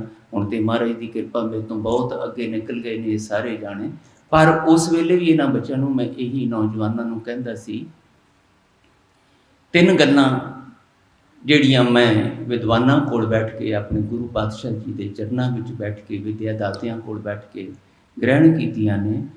ਜਦੋਂ ਅਸੀਂ ਕੁਝ ਵੀ ਆਰੰਭ ਕਰਨਾ ਹੁੰਦਾ ਹੈ ਤੇ ਉਹਦੇ ਵਿੱਚ ਗਲਤੀ ਦਾ ਆਰੰਭ ਨਾਲ ਹੀ ਹੁੰਦਾ ਹੈ। ਮਹਾਤਮਾ ਟੈਗੋਰ ਨੇ ਵੀ ਇਹ ਗੱਲ ਆਖੀ, ਜਦੋਂ ਅਸੀਂ ਇਹ ਆਖਦੇ ਹਾਂ ਕਿ ਆਓ ਕੁਝ ਕਰੀਏ ਤਾਂ ਗਲਤੀ ਦਾ ਆਰੰਭ ਹੁੰਦਾ ਹੈ। ਪਰਿਪੂਰਨ ਸਾਡੇ ਵਿੱਚੋਂ ਕੋਈ ਵੀ ਨਹੀਂ, ਪਰਿਪੂਰਨ ਤੇ ਸਤਿਗੁਰੂ ਨੇ। ਸਾਡੇ ਵਿੱਚ ਜਦੋਂ ਅਸੀਂ ਕੰਮ ਕਰਨ ਨੂੰ ਤੁਰਾਂਗੇ, ਉਹਦੇ ਵਿੱਚ ਸਾਡੀ ਸੀਮਤ ਬੁੱਧੀ ਕਰਕੇ, ਸਾਡੀਆਂ ਆਪਣੀਆਂ ਕਮਜ਼ੋਰੀਆਂ ਕਰਕੇ ਊਣਤਾਈਆਂ ਰਹਿਣਗੀਆਂ। ਬਹੁਤ ਸਾਰੀਆਂ ਗੱਲਾਂ ਵਿੱਚ ਅਸੀਂ ਮਨ ਇੱਛਤ ਜੋ ਨਤੀਜੇ ਸੋਚੇ ਹੁੰਦੇ ਨੇ ਉਹ ਕਈ ਵਾਰੀ ਨਹੀਂ ਪ੍ਰਾਪਤ ਹੁੰਦੇ। ਬਹੁਤ ਸਾਰੀਆਂ ਇਹੋ ਜਿਹੀਆਂ ਰੁਕਾਵਟਾਂ ਵਿਘਨ ਆ ਜਾਂਦੇ ਨੇ ਜਿਹੜੀਆਂ ਕਿਤੇ ਸੁਪਨੇ 'ਚ ਵੀ ਸਾਨੂੰ ਚੇਤੇ ਵਿੱਚ ਨਹੀਂ ਹੁੰਦੀਆਂ, ਉਹ ਆਪਣਿਆਂ ਵੱਲੋਂ ਵੀ ਖੜੀਆਂ ਹੋ ਜਾਂਦੀਆਂ ਨੇ। ਕਿਉਂਕਿ ਜਸਵਿੰਦਰ ਹੋਰਾਂ ਨੇ ਇਹ ਗੱਲਾਂ ਇੱਥੇ ਅਨਾਉਂਸ ਕੀਤੀਆਂ ਨੇ, ਮੈਂ ਤਾਂ ਗੱਲਾਂ ਕਰ ਰਿਹਾ। ਦੂਸਰੀ ਗੱਲ ਜਿਹੜੀ ਹੁੰਦੀ ਹੈ ਉਹ ਹੈ ਈਰਖਾ ਦੀ। ਉਹ ਈਰਖਾ ਜਦੋਂ ਤੁਸੀਂ ਕੋਈ ਕੰਮ ਕਰਦੇ ਹੋ, ਮੈਂ ਬਾਰ-ਬਾਰ ਇਹ ਗੱਲ ਆਖਦਾ ਹੁੰਦਾ ਆਪਣੇ ਵਿਦਿਆਰਥੀਆਂ ਨੂੰ ਵੀ ਤੇ ਆਪਣੇ ਪਿਆਰਿਆਂ ਨੂੰ ਵੀ ਕਿ ਜੇ ਤੁਸੀਂ ਤੁਹਾਡੇ ਨਾਲ ਕੰਮ ਕਰਦਿਆਂ ਕਿਸੇ ਨੇ ਈਰਖਾ ਨਹੀਂ ਕੀਤੀ ਨਾ ਤੇ ਸਮਝੋ ਕੰਮ ਤੁਹਾਡਾ ਚੰਗਾ ਨਹੀਂ ਹੈਗਾ, ਤੇ ਫਿਰ ਉਹਦੇ ਵਿੱਚ ਕਿਤੇ ਨਾ ਕਿਤੇ ਚੰਗੇਪਣ ਦੀ ਘਾਟ ਹੈ ਜੇ ਤੁਹਾਡੇ ਨਾਲ ਈਰਖਾ ਨਹੀਂ ਹੋਈ ਤਾਂ। ਈਰਖਾ ਤੁਹਾਡੇ ਕੰਮ ਨਾਲ ਹੋਣੀ ਇਹ ਮਨੁੱਖੀ ਸੋਚ ਦਾ, ਮਨੁੱਖੀ ਬਿਰਤੀ ਦਾ ਸੱਚ ਹੈ। ਕੰਮ ਕਰਦਿਆਂ ਤੁਹਾਡੇ ਨਾਲ ਈਰਖਾ ਕਰਨ ਵਾਲੇ ਤੁਹਾਡੇ ਆਪਣਿਆਂ ਵਿੱਚੋਂ ਜ਼ਿਆਦਾ ਹੋਣਗੇ, ਬੇਗਾਨਿਆਂ 'ਚੋਂ ਘੱਟ ਹੋਣਗੇ। ਤੀਜਾ ਹੁੰਦਾ ਹੈ ਗਲਤਫਹਿਮੀ। ਦੂਰ ਤੋਂ ਖੜ ਕੇ ਤੁਹਾਨੂੰ ਦੇਖਣ ਵਾਲੇ, ਤੁਹਾਡੇ ਵਿਚਾਰਾਂ ਨੂੰ, ਤੁਹਾਡੇ ਕਰਮਾਂ ਨੂੰ, ਤੁਹਾਡੇ ਵਰਤਾਰੇ ਨੂੰ ਦੇਖਣ ਵਾਲੇ ਉਹ ਸੁਣ ਸੁਣਾ ਕੇ ਹੀ ਤੁਹਾਡੇ ਬਾਰੇ ਫੈਸਲੇ ਲੈਂਦੇ ਰਹਿੰਦੇ ਆ, ਜਾਂ ਦੂਰੋਂ ਹੀ ਤੁਹਾਡੇ ਦਰਸ਼ਕ ਬਣ ਕੇ ਉਹ ਆਪਣੇ ਤੌਰ 'ਤੇ ਆਪਣੀਆਂ ਬਿਰਤੀਆਂ ਨਾਲ ਫੈਸਲੇ ਲੈਂਦੇ ਰਹਿੰਦੇ ਆ। ਉਹਨਾਂ ਨੂੰ ਸੱਚ ਦਾ ਪਤਾ ਨਹੀਂ ਹੁੰਦਾ, ਨੇੜੇ ਆ ਕੇ ਗੱਲ ਕਰਦੇ ਨਹੀਂ, ਤੁਹਾਡੇ ਨਾਲ ਬੈਠਦੇ ਹੈ ਨਹੀਂ, ਪਰ ਦੂਰੋਂ ਹੀ ਤੁਹਾਡੇ ਬਾਰੇ ਉਹ ਵਿਚਾਰਾਂ ਦਿੰਦੇ ਰਹਿੰਦੇ ਆ। ਤੋ ਕੰਮ ਦੇ ਵਿੱਚ ਊਣਤਾਈ ਰਹਿਣੀ, ਗਲਤਫਹਿਮੀਆਂ ਪੈਦਾ ਹੋਣੀਆਂ, ਈਰਖਾ ਪੈਦਾ ਹੋਣੀਆਂ। ਇਹ ਤਿੰਨਾਂ ਨੂੰ ਪ੍ਰਵਾਨ ਕਰਕੇ ਹੀ ਤੁਸੀਂ ਕਿਸੇ ਪਾਸੇ ਚੱਲ ਸਕਦੇ ਹੋ, ਕਿਸੇ ਕਾਰਜ ਨੂੰ ਆਰੰਭ ਕਰਕੇ ਸਰੰਜਾਮ ਦੇ ਸਕਦੇ ਹੋ, ਕਿਤੇ ਨਤੀਜੇ 'ਤੇ ਅਪੜਾ ਸਕਦੇ ਹੋ। ਮਨੁੱਖ ਦੇ ਤੌਰ 'ਤੇ ਸਾਡੀਆਂ ਕਮਜ਼ੋਰੀਆਂ ਨੇ ਸਾਡੇ ਨਾਲ ਚੱਲਦੇ ਰਹਿਣਾ, ਉਹ ਨਿੱਜੀ ਤੌਰ 'ਤੇ ਵੀ, ਪਰਿਵਾਰਕ ਤੌਰ 'ਤੇ ਵੀ, ਕੌਮੀ ਤੌਰ 'ਤੇ ਵੀ। ਜਦੋਂ ਸਾਹਿਬ ਜੀ ਨੇ ਬਾਣੀ ਵਿੱਚ ਜ਼ਿਕਰ ਕੀਤਾ ਕਿ ਕੋਈ ਨਾ ਕਿਸੇ ਹੀ ਜਿਹਾ ਉਪਾਇਆ, ਵੱਖਰੇ ਵੱਖਰੇ ਅਸੀਂ ਸੁਭਾਵਾਂ ਵਾਲੇ ਇਕੱਠੇ ਹੁੰਦੇ ਹਾਂ, ਭਾਵੇਂ ਇੱਕ ਪਰਿਵਾਰ ਵਿੱਚ ਤੇ ਭਾਵੇਂ ਇੱਕ ਸੰਸਥਾ ਦੇ ਵਿੱਚ ਤੇ ਭਾਵੇਂ ਕੌਮ ਦੇ ਤੌਰ 'ਤੇ, ਤੇ ਉੱਥੇ ਖਿਆਲਾਂ ਦੇ ਵੱਖਰੇਵੇਂ, ਸੁਭਾਵਾਂ ਦੇ ਵੱਖਰੇਵੇਂ। ਇਹ ਬਹੁਤ ਕੁਦਰਤੀ ਵਰਤਾਰਾ ਹੈ, ਪਰ ਸਾਨੂੰ ਸਾਡੀ ਇਸ ਮਾਨਸਿਕਤਾ ਦਾ ਗੁਰੂ ਸਾਹਿਬ ਨੂੰ ਪਤਾ ਹੋਣ ਦੇ ਕਰਕੇ ਹੀ ਉਹਨਾਂ ਨੇ ਆਖਿਆ ਸਾਂਝ ਕਰੀਜੈ ਗੁਣਾ ਕਹਿਰੀ ਛੋੜ ਅਵਗਣ ਚੱਲੀ ਹੈ, ਜਿੱਥੇ ਜਾਏ ਬਈਐ ਭਲਾ ਕਹੀਐ ਝੋਲ ਅੰਮ੍ਰਿਤ ਪੀਜੈ। ਗੁਰੂ ਕਿਰਪਾ ਕਰੇ ਤੁਹਾਡੇ ਇਹ ਉਦਮ ਉਪਰਾਲੇ ਪ੍ਰੋਗਰਾਮ ਮਨਾਉਂਦੇ ਆ, ਗੁਰੂ ਨੂੰ ਮਨਾਉਣ ਵਾਲੇ ਪਾਸੇ ਸਾਨੂੰ ਤੋਰ ਸਕਣ। ਇਹਦੇ ਵਿੱਚੋਂ ਅਸੀਂ ਮਾਣ ਕਰਨਯੋਗ ਯਾਦਗਾਰੀ ਉਦਾਂ ਦੇ ਨਤੀਜੇ ਕੱਢ ਸਕੀਏ ਜਿੱਦਾਂ ਦੇ ਸਾਡੇ ਇਹਨਾਂ ਪੁਰਖਿਆਂ ਨੂੰ ਨੇ ਗੁਰੂ ਨੂੰ ਸਮਰਪਿਤ ਹੋ ਕੇ ਕੱਢੇ। ਇਹਨੇ ਸ਼ਬਦਾਂ ਨਾਲ ਤੁਹਾਡੇ ਹਰ ਇੱਕ ਪ੍ਰੋਗਰਾਮ ਦੀ, ਤੁਹਾਡੇ ਹਰ ਇੱਕ ਵਿਚਾਰ ਦੀ ਗੁਰੂ ਅੱਗੇ ਕਾਮਯਾਬੀ ਲਈ ਅਰਦਾਸ ਕਰਦਾ। ਭੁੱਲਾਂ ਚੁੱਕਾਂ ਲਈ ਖਿਮਾ, ਫਤਿਹ ਬੁਲਾਓ। ਵਾਹਿਗੁਰੂ ਜੀ ਕਾ ਖਾਲਸਾ, ਵਾਹਿਗੁਰੂ ਜੀ। ਗੁਰੂ ਪਿਆਰਿਓ, ਸ਼ਰਧਾ ਰਾਮ ਫਲੌਰੀ ਨੇ ਗੁਰੂ ਕੇ ਬਾਗ ਜਿਹੜਾ ਦਰਬਾਰ ਸਾਹਿਬ ਦੇ ਨੇੜੇ ਹੈ, ਹੁਣ ਤਾਂ ਉਹ ਨਹੀਂ ਬਾਗ ਰਿਹਾ, ਇੱਥੇ ਕਥਾ ਕਰਦਾ ਸੀ। ਤੇ ਕਥਾ ਕਰਦਿਆਂ ਉਹਨੇ ਕੁਝ ਸਿਧਾਂਤਕ ਗੱਲ ਬਿਲਕੁਲ ਨਹੀਂ ਕੀਤੀ, ਜਿਹਨੇ ਪੰਜਾਬੀ ਵਿੱਚ ਕਹੀਏ ਉਹ ਜ਼ਰੂਰ ਬੋਲਿਆ। ਤੇ ਨੌਜਵਾਨ ਸਾਰੇ ਇਕੱਠੇ ਹੋ ਕੇ ਸਰਦਾਰ ਠਾਕਰ ਸਿੰਘ ਸੰਧਾਵਾਲੀਆ ਇਹਨਾਂ ਸਾਡੇ ਪੁਰਖਿਆਂ ਦੇ ਕੋਲੇ ਪਹੁੰਚੇ। ਤੇ ਇੱਥੋਂ ਸਿੰਘ ਸਭਾ ਦਾ ਜਿਹੜਾ ਉਹਨਾਂ ਨੇ ਇੱਕ ਇਕੱਠ ਬੁਲਾਇਆ, ਉਸ ਇਕੱਠ ਵਿੱਚੋਂ ਗਾਂ ਫਿਰ ਸਿੰਘ ਸਭਾ ਜਿਹੜੀਆਂ ਨੇ ਉਹ ਪਹਿਲਾਂ ਅੰਮ੍ਰਿਤਸਰ ਵਾਲੇ ਦਾ ਜਨਮ ਹੁੰਦਾ, ਫਿਰ ਲਾਹੌਰ ਵਾਲੇ ਦਾ ਜਨਮ ਹੁੰਦਾ। ਬਹੁਤ ਵਧੀਆ ਵਿਚਾਰ ਪ੍ਰੋਫੈਸਰ ਸਾਹਿਬ ਜੀ ਨੇ ਸਾਡੇ ਨਾਲ ਸਾਂਝੇ ਕੀਤੇ ਨੇ, ਤੁਹਾਡੇ ਨਾਲ ਸਾਂਝ ਪਾਈ ਹੈ ਕਿ ਸਾਨੂੰ ਕਰਨਾ ਕੀ ਚਾਹੀਦਾ ਹੈ। ਪਿਆਰ ਦੇ ਨਾਲ, ਪਿਆਰ ਗੁਰਬਖੜੀ ਵਿੱਚ ਲੈ ਕੇ ਹੋਰ ਅੱਗੇ ਵਧਣਾ ਚਾਹੀਦਾ ਹੈ। ਇਸ ਸਮਾਗਮ ਦੇ ਅਖੀਰਲੇ ਬੁਲਾਰੇ ਸਰਦਾਰ ਰਣਜੋਤ ਸਿੰਘ ਜੀ, ਪ੍ਰਧਾਨ ਰਾਮਗੜੀਆ ਐਜੂਕੇਸ਼ਨ ਕੌਂਸਲ। ਮੈਂ 1974 ਦੇ ਵਿੱਚ ਪਹਿਲੀ ਦਫਾ ਜਦੋਂ ਇੱਥੇ ਆਇਆ ਸੀ ਤੇ ਮੇਰੀ ਉਮਰ ਮੇਰਾ ਖਿਆਲ ਹੈ 20-21 ਸਾਲ ਦੀ ਸੀ, ਦਾੜੀ ਨਹੀਂ ਸੀ ਅਜੇ ਆਈ। ਤੇ ਜਦੋਂ ਮੈਨੂੰ ਇੱਥੇ ਰੱਖਣ ਲੱਗੇ, ਕਹਿਣ ਲੱਗੇ ਵੀ ਇਹ ਮੁੰਡਾ ਆ, ਕੁੜੀਆਂ ਦਾ ਸਕੂਲ ਵੀ ਆ, ਕਾਲਜ ਵੀ ਹੈ, ਤੇ ਉਮਰ ਬੜੀ ਛੋਟੀ ਜੀ ਆ, ਤੇ ਧਾਰਮਿਕ ਟੀਚਰ ਰੱਖਣਾ ਆ, ਸਾਰਿਆਂ ਸਕੂਲਾਂ 'ਚ ਆਉਣਾ ਜਾਣਾ ਪੈਣਾ। ਤੇ ਗਿਆਨੀ ਭਗਤ ਸਿੰਘ ਜੀ ਉੱਠ ਕੇ ਖੜੇ ਹੋਏ, ਉਹ ਕਹਿਣ ਲੱਗੇ ਵੀ ਪ੍ਰਿੰਸੀਪਲ ਹਰਭਜਨ ਸਿੰਘ ਦਾ ਇਹ ਵਿਦਿਆਰਥੀ ਹੈ, ਮੈਂ ਇਹਨੂੰ ਲੈ ਕੇ ਆਇਆ ਹਾਂ, ਮੈਂ ਇਹਦੇ ਤੇ ਭਰੋਸਾ ਕਰਦਾ ਹਾਂ, ਇਹ ਇਹਨਾਂ ਕਾਲਜਾਂ ਵਿੱਚ ਵਿੱਦਿਆ ਦੇਣ ਦਾ ਯਤਨ ਕਰਨਗੇ। ਉਹ ਦਿਨ ਜਾਏ, ਅੱਜ ਦਾ ਦਿਨ ਆਏ। 16-17 ਸਾਲ ਮੈਂ ਇੱਥੇ ਨਿਰੰਤਰ ਪੜ੍ਹਾਇਆ, ਇੱਥੇ ਬੈਠ ਕੇ ਹੀ ਪੜ੍ਹਾਈ ਕੀਤੀ, ਇੱਥੇ ਬੈਠ ਕੇ ਹੀ ਵਿਆਹ ਹੋਇਆ, ਇੱਥੇ ਬੈਠ ਕੇ ਅਗਾਂਹ ਹੋਰ ਵਧੇ। ਤੋ ਗਿਆਨੀ ਭਗਤ ਸਿੰਘ ਜੀ ਦੇ ਨਾਲ ਮੈਨੂੰ ਥਾਂਪੁਰ ਥਾਂ ਜਾਣ ਦਾ ਬੜਾ ਸੁਭਾਗ ਪ੍ਰਾਪਤ ਹੁੰਦਾ ਰਿਹਾ। ਸਿੰਘ ਸਭਾ ਲਹਿਰ ਨੇ ਕੇਂਦਰੀ ਸਿੰਘ ਸਭਾ ਜਿਹੜੀ ਚੰਡੀਗੜ੍ਹ ਵਾਲੇ ਆ, ਗਿਆਨੀ ਗੁਰਦਿੱਤ ਸਿੰਘ ਜੀ, ਸਰਦਾਰ ਹੁਕਮ ਸਿੰਘ ਜੀ, ਗਿਆਨੀ ਬਲਦੇਵ ਸਿੰਘ ਜੀ, ਇਹਨਾਂ ਨੇ ਪਾਠ ਬੋਧ ਸਮਾਗਮ ਦੀ ਲੜੀ ਸ਼ੁਰੂ ਕੀਤੀ ਸੀ। ਔਰ ਪਹਿਲਾ ਪਾਠ ਬੋਧ ਸਮਾਗਮ ਜਿਹੜਾ ਵੀ ਉਹ 1980 ਵਿੱਚ ਦਰਬਾਰ ਸਾਹਿਬ ਸਮੁੰਦਰੀ ਤੇਜਾ ਸਿੰਘ ਸਮੁੰਦਰੀ ਹਾਲ ਦੇ ਵਿੱਚ ਲਗਭਗ ਮਹੀਨਾ ਉਹ ਚੱਲਿਆ ਸੀ। ਇਸ ਤੋਂ ਬਾਅਦ ਜਿਹੜਾ ਪਾਠ ਬੋਧ ਸਮਾਗਮ ਹੈ ਉਹ ਰਾਮਗੜ੍ਹੀਆ ਐਜੂਕੇਸ਼ਨ ਕੌਂਸਲ ਦੇ ਅਧੀਨ ਲਗਭਗ 33 ਦਿਨ ਜਿਹੜਾ ਵੀ ਉਹ ਸਿੰਘ ਸਭਾ, ਕੇਂਦਰੀ ਸਿੰਘ ਸਭਾ, ਉਹਨਾਂ ਦੀ ਰਹਿਨੁਮਾਈ ਹੇਠ ਪਾਠ ਬੋਧ ਸਮਾਗਮ ਹੋਇਆ ਸੀ। ਮੈਂ ਇਹ ਬੇਨਤੀ ਕਰਾਂਗਾ ਕੇਂਦਰੀ ਸਿੰਘ ਸਭਾ ਚੰਡੀਗੜ੍ਹ ਨੂੰ ਵੀ ਜਿਸ ਤਰ੍ਹਾਂ ਉਹਨਾਂ ਨੇ ਪਾਠ ਬੋਧ ਸਮਾਗਮ ਕਰਾਉਣੇ ਸ਼ੁਰੂ ਕੀਤੇ ਸੀ, ਮੁੜ ਕੇ 1984 ਆ ਗਿਆ, ਹਾਲਾਤ ਇੱਦਾਂ ਦੇ ਹੋਏ, ਮੁੜ ਕੇ ਉਹ ਪਾਠ ਬੋਧ ਸਮਾਗਮ ਨਹੀਂ ਹੋਏ। ਹੋਰ ਵੀ ਕਈ ਹੋਏ ਸੀ ਪਾਠ ਬੋਧ ਸਮਾਗਮ ਬਾਅਦ ਵਿੱਚ, ਲੇਕਿਨ ਇਹਨਾਂ ਦੋਨਾਂ ਵਿੱਚ ਮੈਂ ਸ਼ਾਮਲ ਹੋਇਆ ਸੀ, ਮੈਨੂੰ ਯਾਦ ਹੈ। ਉਹ ਪਾਠ ਬੋਧ ਸਮਾਗਮ ਜਿਹੜੇ ਆ ਵੀ ਅਗਾਂਹ ਜ਼ਰੂਰ ਕਰਾਉਣੇ ਚਾਹੀਦੇ ਆ। ਉਹਨਾਂ ਦਾ ਬੇਟਾ ਸਰਦਾਰ ਰਣਜੋਤ ਸਿੰਘ ਜਦੋਂ ਮੈਂ ਆਇਆ ਸੀ, ਤੇ ਹਮ ਉਮਰ ਤਾਂ ਨਹੀਂ ਮੈਂ ਕਹਿ ਸਕਦਾ, ਮੇਰੇ ਤੋਂ ਕਾਫੀ ਛੋਟੇ ਸਨ, ਹੱਸਦਿਆਂ ਖੇਡਦਿਆਂ ਸਮਾਂ ਪਾਸ ਕੀਤਾ। ਔਰ ਪੰਜਾਬੀ ਦੇ ਵਿੱਚ, ਕਿਉਂਕਿ ਇਹਨਾਂ ਦਾ ਮੀਡੀਅਮ ਇੰਗਲਿਸ਼ ਸੀ, ਪੰਜਾਬੀ ਦੇ ਵਿੱਚ ਇਹਨਾਂ ਨੂੰ ਲੈਕਚਰ ਵੀ ਜਿਹੜੇ ਆ ਵੀ ਛੋਟੇ ਬਚਪਨੇ ਵਿੱਚ 5ਵੀਂ-6ਵੀਂ 'ਚ ਉਹ ਤਿਆਰ ਕੀਤੇ। ਅੱਜ ਰਾਮਗੜ੍ਹੀਆ ਐਜੂਕੇਸ਼ਨ ਕੌਂਸਲ ਜਦੋਂ ਮੈਂ ਪੜ੍ਹਾਉਂਦਾ ਸੀ, ਉਦੋਂ 13,000 ਇੱਥੇ ਵਿਦਿਆਰਥੀ ਕਾਲਜ ਵਿੱਚ ਸਕੂਲਾਂ 'ਚ ਪੜ੍ਹਦਾ ਸੀ। ਮੇਰਾ ਖਿਆਲ ਹੁਣ ਵੀ ਇੱਥੇ ਹੋਣਗੇ, ਤਰੱਕੀ ਵੀ ਹੋਈ ਹੈ। ਅਖੀਰ ਦੇ ਵਿੱਚ ਉਹਨਾਂ ਨੇ ਜਿਹੜੀ ਇੱਕ ਕਿਤਾਬ 550 ਸਾਲਾਂ ਉੱਤੇ ਗੁਰੂ ਨਾਨਕ ਪਾਤਸ਼ਾਹ ਜੀ ਦੇ ਅਨਮੋਲ ਬਚਨ, ਉਹ ਵੀ ਜਿਹੜੇ ਆਏ ਪਤਵੰਤੇ ਸੱਜਣ ਨੇ ਉਹਨਾਂ ਨੂੰ ਦਿੱਤੀ ਜਾਏਗੀ। ਉਹ ਅਖੀਰ ਦੇ ਵਿੱਚ ਆਈਆਂ ਸੰਗਤਾਂ ਦਾ ਜਿੱਥੇ ਧੰਨਵਾਦ ਕਰਨਗੇ, ਉੱਥੇ ਸਿੰਘ ਸਭਾ ਦੇ ਸੰਬੰਧ ਅੰਦਰ ਆਪਣੇ ਬਚਨ ਰੱਖਣਗੇ। ਆਓ ਜੀ। ਗੁਰੂ ਦੀ ਬਖਸ਼ੀ ਹੋਈ ਫਤਿਹ ਸਾਂਝੀ ਕਰਨਾ। ਵਾਹਿਗੁਰੂ ਜੀ ਕਾ ਖਾਲਸਾ, ਵਾਹਿਗੁਰੂ ਜੀ ਕੀ ਫਤਿਹ। ਕੇਂਦਰੀ ਸਿੰਘ ਸਭਾ ਦੇ 150 ਸਾਲ ਸੰਪੰਨ ਹੋਣ ਤੇ ਅੱਜ ਅਸੀਂ ਸਾਰੇ ਇਕੱਤਰ ਹੋਏ ਹਾਂ। ਤਾਂ ਸਭ ਤੋਂ ਪਹਿਲਾਂ ਮੈਂ ਨਤਮਸਤਕ ਹੁੰਨਾ ਉਹਨਾਂ ਬਜ਼ੁਰਗਾਂ ਨੂੰ ਜਿਨ੍ਹਾਂ ਨੇ ਕੇਂਦਰੀ ਸਿੰਘ ਸਭਾ ਦੀ ਨਿਉ ਰੱਖੀ ਸੀ। ਭਾਈ ਗੁਰਮੁਖ ਸਿੰਘ ਜੀ, ਗਿਆਨੀ ਦਿੱਤ ਸਿੰਘ ਜੀ, ਜਿਨ੍ਹਾਂ ਨੇ ਉਸ ਵੇਲੇ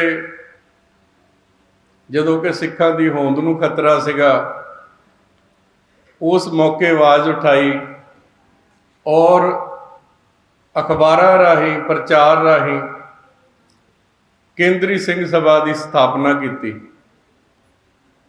ਅੱਜ ਅਸੀਂ ਜ਼ਿਆਦਾ ਨਿਰਾਸ਼ਾ ਦੀਆਂ ਗੱਲਾਂ ਸੁਣੀਆਂ, ਪਰ ਮੈਂ ਸਿਰਫ ਤੁਹਾਡੇ ਨਾਲ ਚੜ੍ਹਦੀ ਕਲਾ ਵਾਲੀਆਂ ਗੱਲਾਂ ਕਰਾਂਗਾ, ਕਿਉਂਕਿ ਸਿੱਖ ਦਾ ਪਹਿਲਾ ਫਰਜ਼ ਚੜ੍ਹਦੀ ਕਲਾ ਦਾ ਸੰਦੇਸ਼ ਦੇਣਾ। ਸਿੱਖ ਅੱਜ ਲਗਭਗ 2.5 ਤੋਂ 3 ਕਰੋੜ ਨੇ। ਅਸੀਂ 160 ਮੁਲਕਾਂ ਵਿੱਚ ਇਸ ਵੇਲੇ ਮੌਜੂਦ ਹਾਂ। ਹਰ ਵੱਡੇ ਛੋਟੇ ਦੇਸ਼ ਵਿੱਚ ਸਾਡੇ ਗੁਰਦੁਆਰੇ ਨੇ, ਗੁਰਸਥਾਨ ਨੇ। ਜੇ 5 ਸਿੰਘ ਵੀ ਕਿਸੇ ਟਾਪੂ ਤੇ ਨੇ ਤਾਂ ਉੱਥੇ ਗੁਰੂ ਘਰ ਸਥਾਪਿਤ ਹੈ, ਜਿਸ ਦਾ ਨਾਮ ਗੁਰਦੁਆਰਾ ਕੇਂਦਰੀ ਸਿੰਘ ਸਭਾ ਹੈ। ਟ੍ਰਿਨਿਡਾਡ ਐਂਡ ਟੋਬੈਗੋ 'ਚ ਮੈਂ ਗਿਆ ਸੀ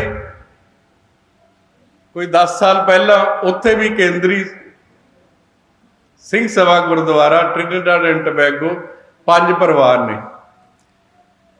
ਸੋ ਇਹ ਦੇਣ ਹੈ ਕਿ ਅਸੀਂ ਵੱਧ ਰਹੇ ਹਾਂ। ਸਾਡੇ ਵਿੱਚ 100 ਕਮੀਆਂ ਹੋਣਗੀਆਂ, ਪਰ ਮਾਂ ਉਹੀ ਚੰਗੀ ਹੁੰਦੀ ਹੈ ਜਿਹੜੀ ਆਪਣੇ ਪੁੱਤਰ ਦੀ ਹਮੇਸ਼ਾ ਸਰਾਹਨਾ ਹੀ ਕਰੇ। ਸੋ ਅਸੀਂ ਵੀ ਸਿੱਖ ਗੁਰੂ ਕੇ ਪੁੱਤਰ ਹਾਂ, ਸਾਨੂੰ ਆਪਣੀ ਕੌਮ ਦੀ ਸਰਾਹਨਾ ਕਰਨੀ ਚਾਹੀਦੀ ਹੈ ਤੇ ਉਸੇ ਤੋਂ ਹੀ ਸਾਨੂੰ ਸੇਧ ਲੈਣੀ ਚਾਹੀਦੀ ਹੈ ਕਿ ਅਸੀਂ ਅਗਲੇ 50 ਸਾਲਾਂ ਵਿੱਚ ਕੀ ਕਰਨਾ ਹੈ। ਬਹੁਤ ਸਾਰੇ ਬੁਲਾਰਿਆਂ ਨੇ ਦੱਸਿਆ ਕਿ ਕੇਂਦਰੀ ਸਿੰਘ ਸਭਾ ਨੇ 2 ਵਿਸ਼ਿਆਂ ਤੇ ਬਹੁਤ ਵੱਡਾ ਕੰਮ ਕੀਤਾ, ਇੱਕ ਧਰਮ ਪ੍ਰਚਾਰ, ਇੱਕ ਸਿੱਖਿਆ ਦਾ ਪ੍ਰਸਾਰ। ਇਹ 2 ਮੁੱਢ ਕੇਂਦਰੀ ਸਿੰਘ ਸਭਾ ਨੇ ਰੱਖੇ ਸੀ। ਤੀਜਾ ਮੈਂ ਜੋੜਦਾ ਕਿ ਇਸ ਵੇਲੇ ਸਿਹਤ ਸੇਵਾਵਾਂ, ਜਿਹਦੇ ਨਾਲ ਥੋੜਾ ਲਿੰਕ ਨਸ਼ਿਆਂ ਦਾ ਵੀ ਹੈ ਕਿ ਨਸ਼ੇ ਦੀ ਲਹਿਰ ਵਗ ਰਹੀ ਹੈ ਪੰਜਾਬ ਵਿੱਚ, ਤਾਂ ਸਾਨੂੰ ਦੁਬਾਰਾ ਤੋਂ ਕੇਂਦਰੀ ਸਿੰਘ ਸਭਾ ਨੂੰ ਪੁਨਰ ਸੁਰਜੀਤ ਕਰਕੇ ਵੱਡੇ ਲੈਵਲ ਤੇ ਇੱਕ ਮੁਹਿੰਮ ਚਲਾਉਣ ਦਾ ਅੱਜ ਵਚਨ ਕਰਨਾ ਚਾਹੀਦਾ ਹੈ। ਕਿਉਂਕਿ ਕੇਂਦਰੀ ਸਿੰਘ ਸਭਾ ਨਾਲ ਮੈਨੂੰ ਆਪਣੇ ਬਚਪਨ ਤੋਂ ਯਾਦਾਂ ਯਾਦ ਨੇ। ਗਿਆਨੀ ਗੁਰਬਚਨ ਸਿੰਘ ਜੀ ਨੇ, ਜਿਨ੍ਹਾਂ ਨੇ ਮੈਨੂੰ ਸਟੇਜ ਜੋਗਾ ਬਣਾਇਆ, ਮੈਂ ਇਹਨਾਂ ਦਾ ਵਿਦਿਆਰਥੀ ਹਾਂ ਔਰ 1980 ਵਿੱਚ 14 ਸਾਲ ਦੀ ਉਮਰ ਵਿੱਚ ਪਾਠ ਬੋਧ ਸਮਾਗਮ ਵੇਲੇ ਜੋੜਿਆਂ ਦੀ ਸੇਵਾ ਮੇਰੇ ਹਿੱਸੇ ਆਈ ਸੀ ਕਿ ਮੈਂ ਗੁਣੀ ਗਿਆਨੀਆਂ ਦੇ ਜੋੜਿਆਂ ਦੀ ਸੇਵਾ ਮੈਨੂੰ ਕਰਨ ਦਾ ਮੌਕਾ ਮਿਲਿਆ। 14 ਸਾਲ ਦੀ ਉਮਰ ਵਾਲੇ ਨੂੰ ਪਾਠ ਬੋਧ ਦਾ ਨਹੀਂ ਪਤਾ ਹੁੰਦਾ, ਪਰ ਸੇਵਾ ਤੇ ਸਿਮਰਨ ਦੀ ਮੈਂ ਗੁੜਤੀ ਉਸ ਸਮਾਗਮ ਤੋਂ ਲਈ ਸੀ। ਤਾਂ ਉਹੋ ਜਿਹੇ ਸਮਾਗਮਾਂ ਦੀ ਸਾਨੂੰ ਲੋੜ ਹੈ। ਅੱਜ ਬਹੁਤ ਸਾਰੇ ਬੁਲਾਰਿਆਂ ਨੇ, ਮੈਂ ਬਹੁਤ ਸੰਖੇਪ 'ਚ ਹੀ ਗੱਲ ਕਰਾਂਗਾ, ਬਹੁਤ ਹੀ ਸਤਿਕਾਰਤ ਸ਼ਖਸੀਅਤਾਂ ਰਾਮਗੜੀਆ ਕਾਲਜ ਆਈਆਂ ਨੇ। ਮੈਂ ਸਾਰਿਆਂ ਨੂੰ ਜੀ ਆਇਆਂ ਆਖਦਾ, ਵੈਲਕਮ ਕਰਦਾ। ਸਿੰਘ ਸਾਹਿਬ ਗਿਆਨੀ ਕੇਵਲ ਸਿੰਘ ਜੀ, ਜਿਨ੍ਹਾਂ ਦਾ ਇਹ ਮਹਾਨ ਉਪਰਾਲਾ ਹੈ, ਜਿਨ੍ਹਾਂ ਨੇ ਸਾਨੂੰ ਸਾਰਿਆਂ ਨੂੰ ਮਾਲਾ ਦੇ ਮਣਕਿਆਂ ਵਾਂਗੂ ਪਰੋ ਕੇ ਅੱਜ ਇੱਥੇ ਇਕੱਤਰ ਕਰਵਾਇਆ, ਸੋ ਇਹਨਾਂ ਦਾ ਵਿਸ਼ੇਸ਼ ਤੌਰ ਤੇ ਧੰਨਵਾਦ ਹੈ।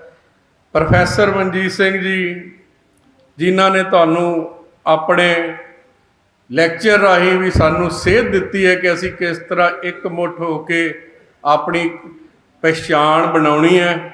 ਤੋਂ ਮੈਂ ਸਾਰੇ ਹੀ ਬੁਲਾਰਿਆਂ ਦਾ, ਸਾਰੇ ਆਏ ਹੋਏ ਪਤਵੰਤੇ ਸੱਜਣਾਂ ਦਾ ਰਾਮਗੜ੍ਹੀਆ ਐਜੂਕੇਸ਼ਨ ਕੌਂਸਲ ਵੱਲੋਂ ਬਹੁਤ ਬਹੁਤ ਧੰਨਵਾਦ ਕਰਦਾ ਹਾਂ। ਖਾਸ ਕਰਕੇ ਜਿਹੜੇ ਵਿਦਿਆਰਥੀ ਤਕਰੀਬਨ 3 ਘੰਟੇ ਤੋਂ 3.5 ਘੰਟੇ ਤੋਂ ਸਾਡੇ ਇਸ ਪ੍ਰੋਗਰਾਮ ਵਿੱਚ ਸ਼ਾਮਲ ਹੈ, ਤਾਂ ਉਹਨਾਂ ਦਾ ਵਿਸ਼ੇਸ਼ ਤੌਰ ਤੇ ਧੰਨਵਾਦ ਹੈ।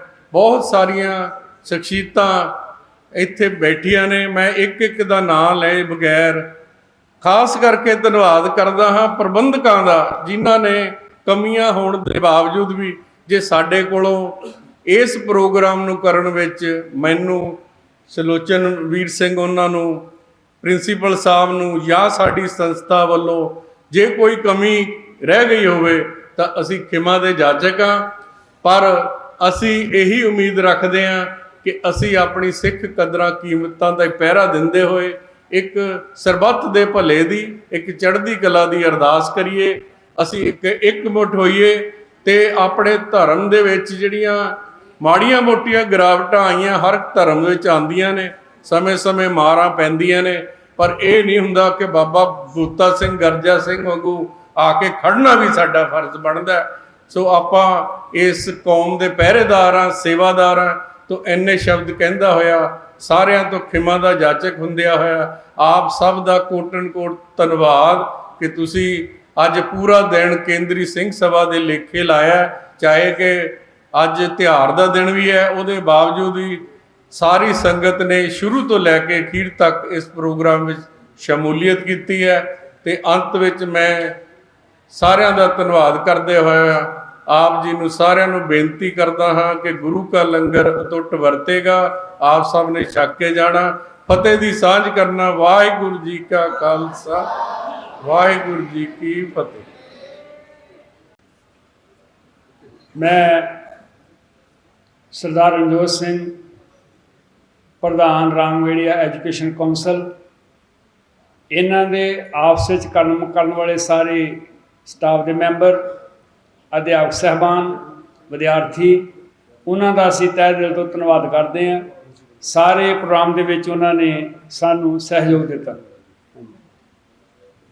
ਨਾਲ ਰਾਮਗੜ੍ਹੀਆ ਗਰਲ ਕਾਲਜ ਦੇ ਪ੍ਰਿੰਸੀਪਲ, ਉਹਨਾਂ ਦਾ ਬਹੁਤ ਬਹੁਤ ਧੰਨਵਾਦ ਹੈ, ਉਹਨਾਂ ਨੇ ਸਾਨੂੰ ਪੂਰਾ ਸਹਿਯੋਗ ਦਿੱਤਾ। ਮੈਂ ਬੇਨਤੀ ਕਰਾਂਗਾ ਸਿੰਘ ਸਾਹਿਬ ਪ੍ਰੋਫੈਸਰ ਮਨਜੀਤ ਸਿੰਘ ਜੀ, ਜਥੇਦਾਰ ਸਾਬਕਾ ਅਕਾਲ ਤਖਤ ਸਾਹਿਬ ਵੀਰ ਜਸਵਿੰਦਰ ਸਿੰਘ ਜੀ ਐਡਵੋਕੇਟ, ਸਰਦਾਰ ਸ਼ਾਮ ਸਿੰਘ ਜੀ, ਡਾਕਟਰ ਖੁਸ਼ਹਾਲ ਸਿੰਘ ਜੀ, ਸਿੰਘ ਸਾਹਿਬ ਗਿਆਨੀ ਕੇਵਲ ਸਿੰਘ ਜੀ ਇਸ ਸਟੇਜ ਤੇ ਆਉਣ ਤੇ ਬੁਲਾਰਿਆਂ ਦਾ ਸਨਮਾਨ ਕਰਨ। ਵੀਰ ਰਣਜੋਤ ਸਿੰਘ ਜੀ, ਵੀਰ ਸਲੋਚਨਵੀਰ ਸਿੰਘ ਜੀ। ਹਾਂਜੀ,